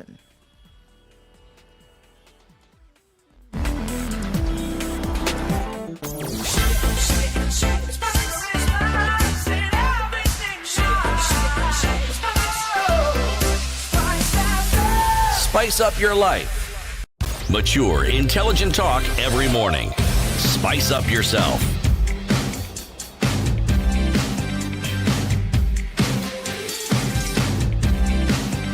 Mornings done right. 94.4 Spice FM, Nairobi. 10 o'clock dial. We are seeing very many comments also coming in on social media on this topic. Should corporal punishment be reintroduced in our schools? Let's look at what some folks are saying this morning.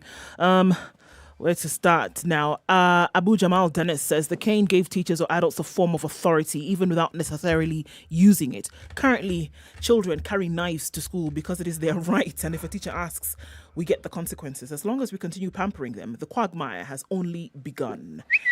Spice FM. Corporal punishment should be reintroduced in schools, and this is what Vincent says, to offer the teachers an alternative for disciplining recalcitrant and stubborn children who do not heed the advice given to them by way of counselling.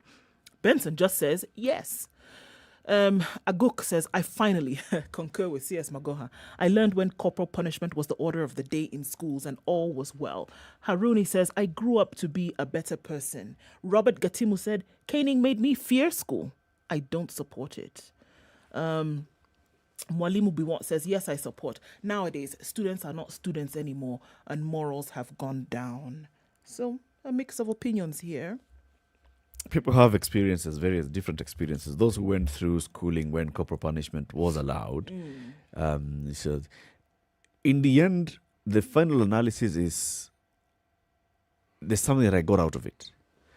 But you'll pick out some incidences here and there. For example, like this particular time, I was doing the better thing, the more adult thing by, being the leader, as a leader who's been chosen by the school to be the leader of the people, understanding what the problem is, taking charge of the situation, but I'm still punished for it. So you felt that the punishment at that point was unjustified. Yes. Right? And it still it remains with you till today because you feel as if you were doing something right.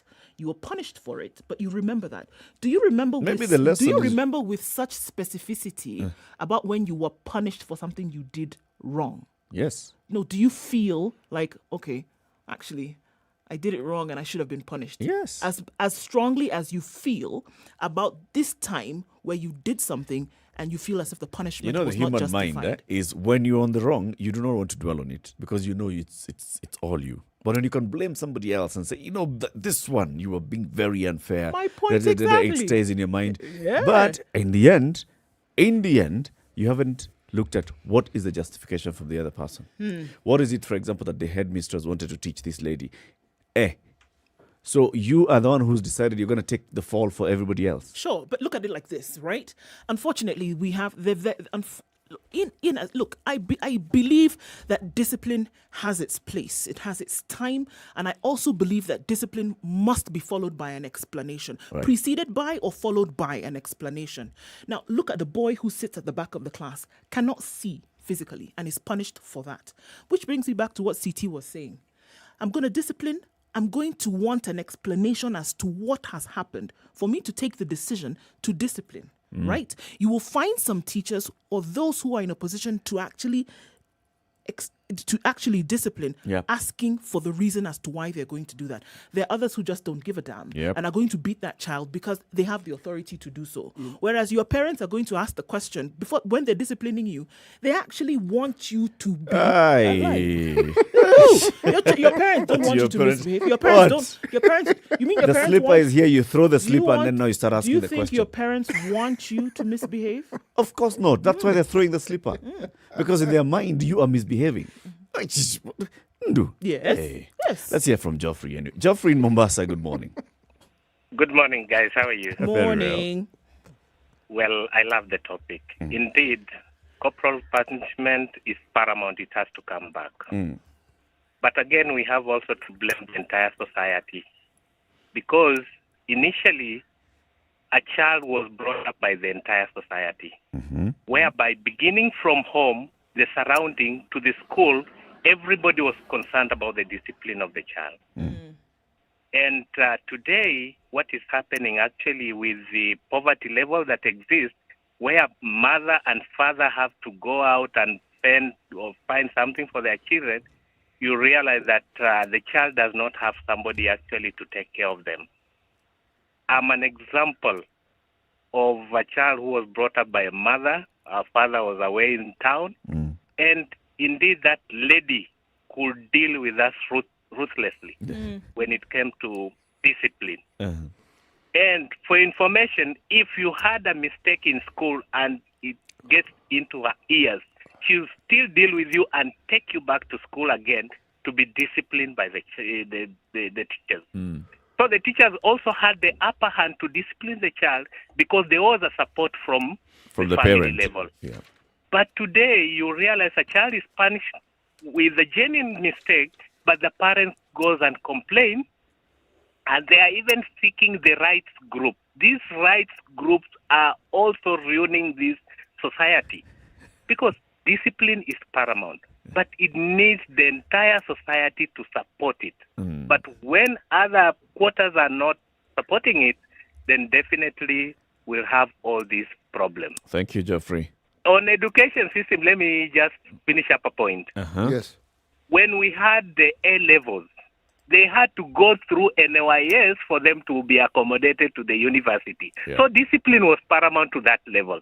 Today, people are just they're just graduating to other levels without even factoring the discipline part of it. So we just have to go back to where we went wrong and do what is right. Okay. Have a great day, guys. You God too, bless you. Geoffrey. God bless you. Maloa in Magarini, good morning. Maloa. Okay, let's hear from Edward. Edward, good morning in Kisumu. Good morning. Good morning. How are you? Yeah, I'm well. This is a very interesting conversation.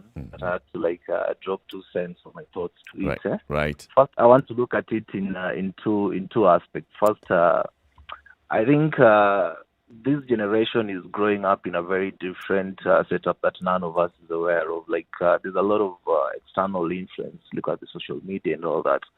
And they're exposed. The exposure is just too much. Then the second part of it is that parenting, I think there's a lot. Economy has just pushed parents to just think of providing food, shelter, clothing, and forgetting about parenting has been left probably for house helps and very many other things. You leave your house in the morning at 6, you come back at 6 exhausted, you sleep. You don't know what your kid was doing all through the day. Yeah. This is a kid that is going through social media, seeing everything that is happening in the Western culture and everything else. And now these are just a generation that is just lost in the space.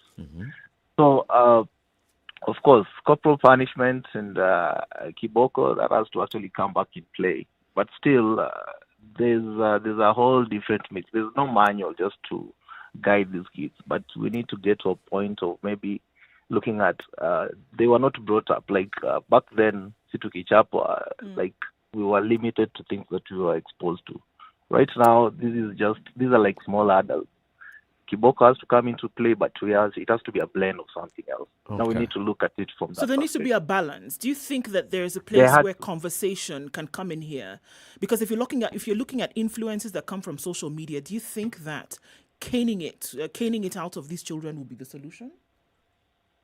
not caning it out. There has to be a balance. Because Sure. one, if you bring the cane, you might actually take these kids to go back. They might refrain. Mm. When in your presence, they'll be doing what you want, but you don't know what they'll be doing outside there. Because still, this whole parenting has just changed. There's a whole dynamic to it. They're learning things from the social media, they're learning things from their peers, and they're also getting. So if you can balance it, it's a tricky balance. I'm not saying there's a formula to it, but we have to figure it out. It's a balance, yeah. Thank you, Edward. Thank you. Helen in Ruiru, good morning. Good morning. How are you? We are Very well, thank you. Well, Yes, I'd like to contribute about the introduction of corporal punishment into schools. First of all, I'd like people to understand what corporal punishment means. Corporal comes from the word corp, which comes from the word. The meaning of the word, the root word is corp, which is the body. So it's inflicting punishment on the body. That's what corporal punishment is. But I'd like us to understand also why the children are turning out to be what they are today. We have become a very, very violent society. Everything is being solved through force and violence. Nobody is talking. Nobody is dialoguing. Yeah, a stray dog comes into your compound, you kick it. The cat, I don't know, does what, you kick it. You know, your child, 1 year old, barely months old, plays with water and wets themselves, and you pinch them. They don't know that it is wrong. On the level of adults, before you, like at the scene of an accident, somebody gets knocked down, suddenly there is a lynching. People are beating the person with a car. You don't know, some did not even see what happened. And everybody is rushing to beat, to punch, to, that's not the way to be. To inflict pain. So how should we deal with instilling discipline in these young learners? Look, we had rules in school. I went to Pangani Girls. We were never caned, and we turned out fine. How then were you disciplined, if I may ask? We were given tough punishments, like washing the dining hall alone. And this dining hall is going to be used at lunchtime. It's going to be used in the evening for supper. And you could wash that dining hall for a whole week until the day you do how to jipanga to clean it and go and call the headmistress and tell her, now I've cleaned it. Because you'll be caught out. People will come in and you'll not have finished, and then it will be dirty again. We would weed flower beds outside the quadrangle, and it was quite big. We would wash and wax floors, wooden floors. And you're doing that alone or two people, and people are stepping on the floor. Right. It was so hard to do a punishment. We would wash the flyover. And you don't have a hose pipe. Yes, you don't have a hose pipe. You have a bucket. But at the point, Helen, did you feel that this punishment, it wasn't corporal, but did you feel that this punishment was uncalled for? Too harsh? No. No. You felt it was deserved? Well, we did in a way. We did in a way because children, that's the way we behave, like we are entitled. But at the end of it all, you look at it and think, is buying bread through the fence really worth washing the flyover alone every day, missing class, and you have to do assignments? Is it really worth it? You'd look at it like that. Strike a balance. And you strike a balance. Okay, so you are against the introduction of corporal punishment. People have to learn how to dialogue. Okay. It's the only way. Look at these children. They're coming from homes where broken homes. They're coming from homes even when they're not broken. People are sitting it out like it's the Cold War. Like you need something, You can't ask your father, you send your mother, or you send the house girl, or you send your Sure. little brother. So you're coming from an already, almost like pre-damaged situation. Yes. Yeah. Then you go to class and the teacher is looking at you ati nyinyi ndio hamlipagi pesa hapa mnafikiria tunalipwa na nini? I've seen that. Kiboko. I've Thank you, seen Helen. that. Thank you. Yeah, so let's stop frustrating each other. Let us talk. We need to talk. We need to reason. Okay. We need to reason everything out. Who beats the teachers when they are wrong? There you go. Okay, Who there beats, you go. Yeah, who beats abusive partners? When The law. How? Sometimes the law doesn't. P3 form. Sometimes it doesn't. P3 form. Thank you, Okay. Helen. Let's hear from Zachary in Nakuru. Zachary, hi. Oh, okay. If I get cut along the way, it's because I waited for too long. That is good. But now my unequivocal. Do we say unequivocal or equivocal? There is that word, yeah? That word. There is. I know it exists in the Queen's language, yeah? I vehemently say that caning kids in school is not the solution. It's Eric. You just need to go on Saturday when people are with their kids, the parents, the so-called parents, especially the current generation, and you will cry, you will weep. Okay? At the any nation, any village, the unit family, where, the place where good habit is formed in the family. We have failed in parenting. And let me tell you here, whenever I see numbers or mathematics, the so-called mathematics and physics, these science subjects, I was very good in them, although not so good. And whenever you mentioned them, me myself, I associate them with the violence. Because the teachers who taught me mathematics was hard one, they had to kill us, they had to actually demonize us, But then I could not say that I'm not going to school, or I could not dare tell my father or mother that saved me from this school to the other, because he was also very, very.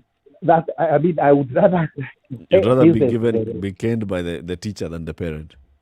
Yes. So I turned out to be a good person and a productive person. So then why are you against caning? I'm very against it because if a child goes to the direct military, very briefly that we are dealing with schools, then most of the time I'm fighting degree cases there and there, right? And I have found a girl student, and accompanied by her father, and they are telling the father is telling the teacher, the deputy teacher, let us meet in court. And you know what had happened? The girl with the rentals for these games, and she was with the university students, male students, and she was lightly punished. Then the guy is saying, okay, let us face in court. And my credit is over. Now, thank you. We hear you, Zachary. Thank you very much. One boy in Nairobi, good morning. Good morning, Eric. How are you? Very well, thank you. So, a very interesting discussion you have this morning. And I want to give in my 2 cents. Okay, go ahead. I think what we should be calling it is not corporal punishment. If you call it corporal punishment, then it means there are those who are going to be punishing the children. What we should actually call it is having to discipline these children. Because as the others called and said, spare the rod, spoil the child.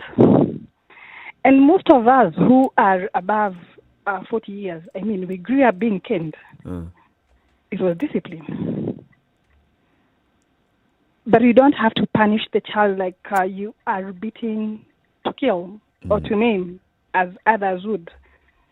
But even as you're caning, you must give a reason as to why. I shouldn't do it because I'm either annoyed or it's out of my own selfishness. Cane for a reason.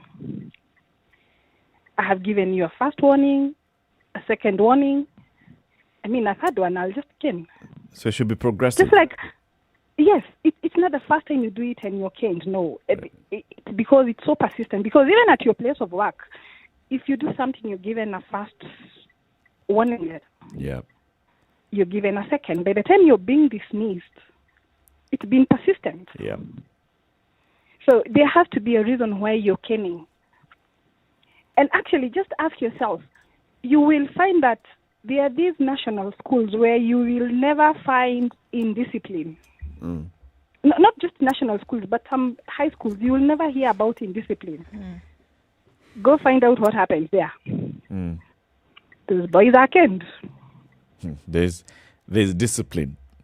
There is discipline, yes. Okay, oh boy.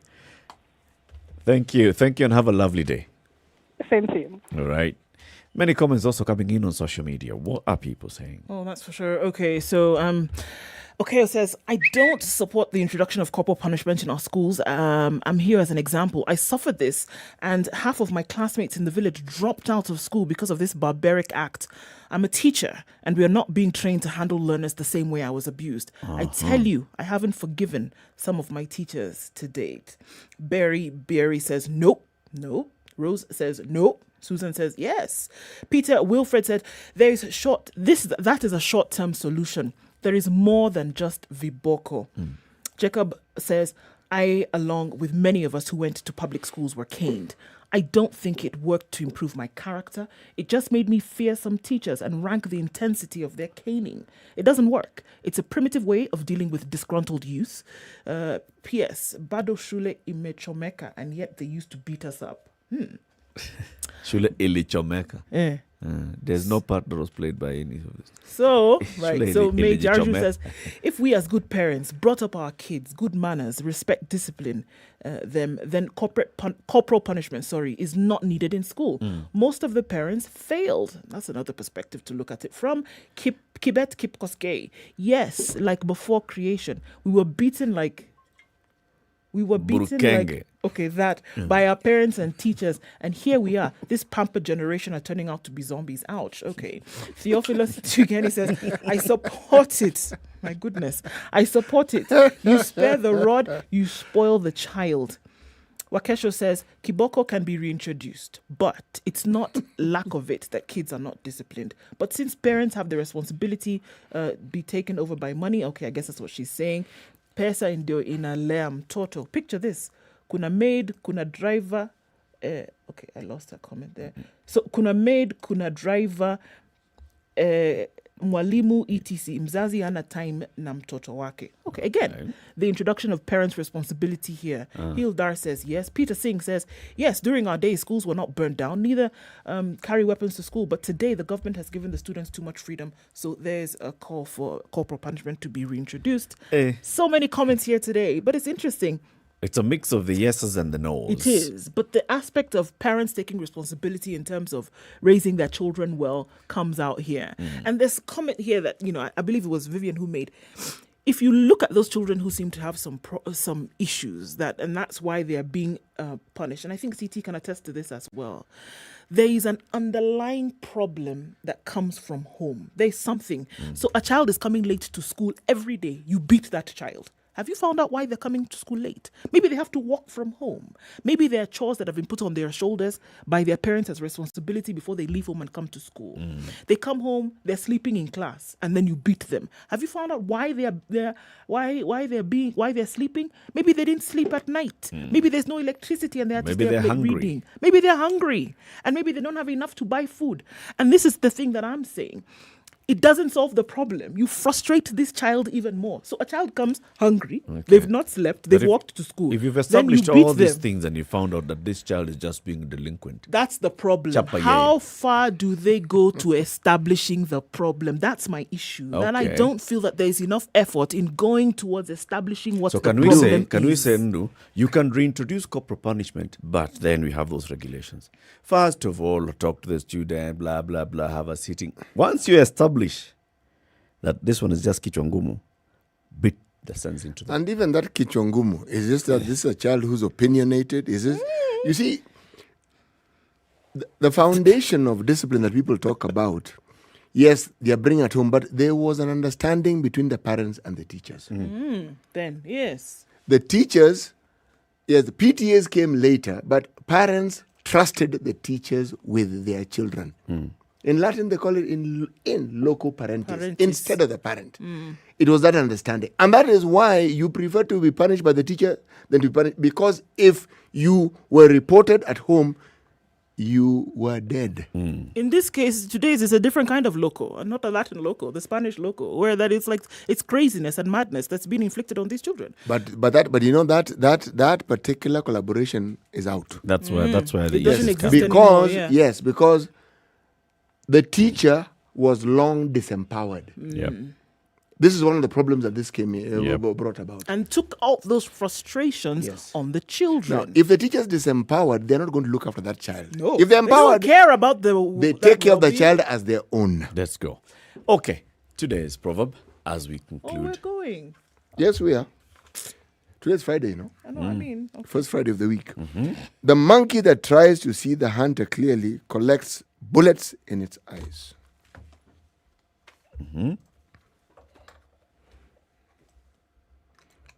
You see, the safety net that people tend to consider to be their own.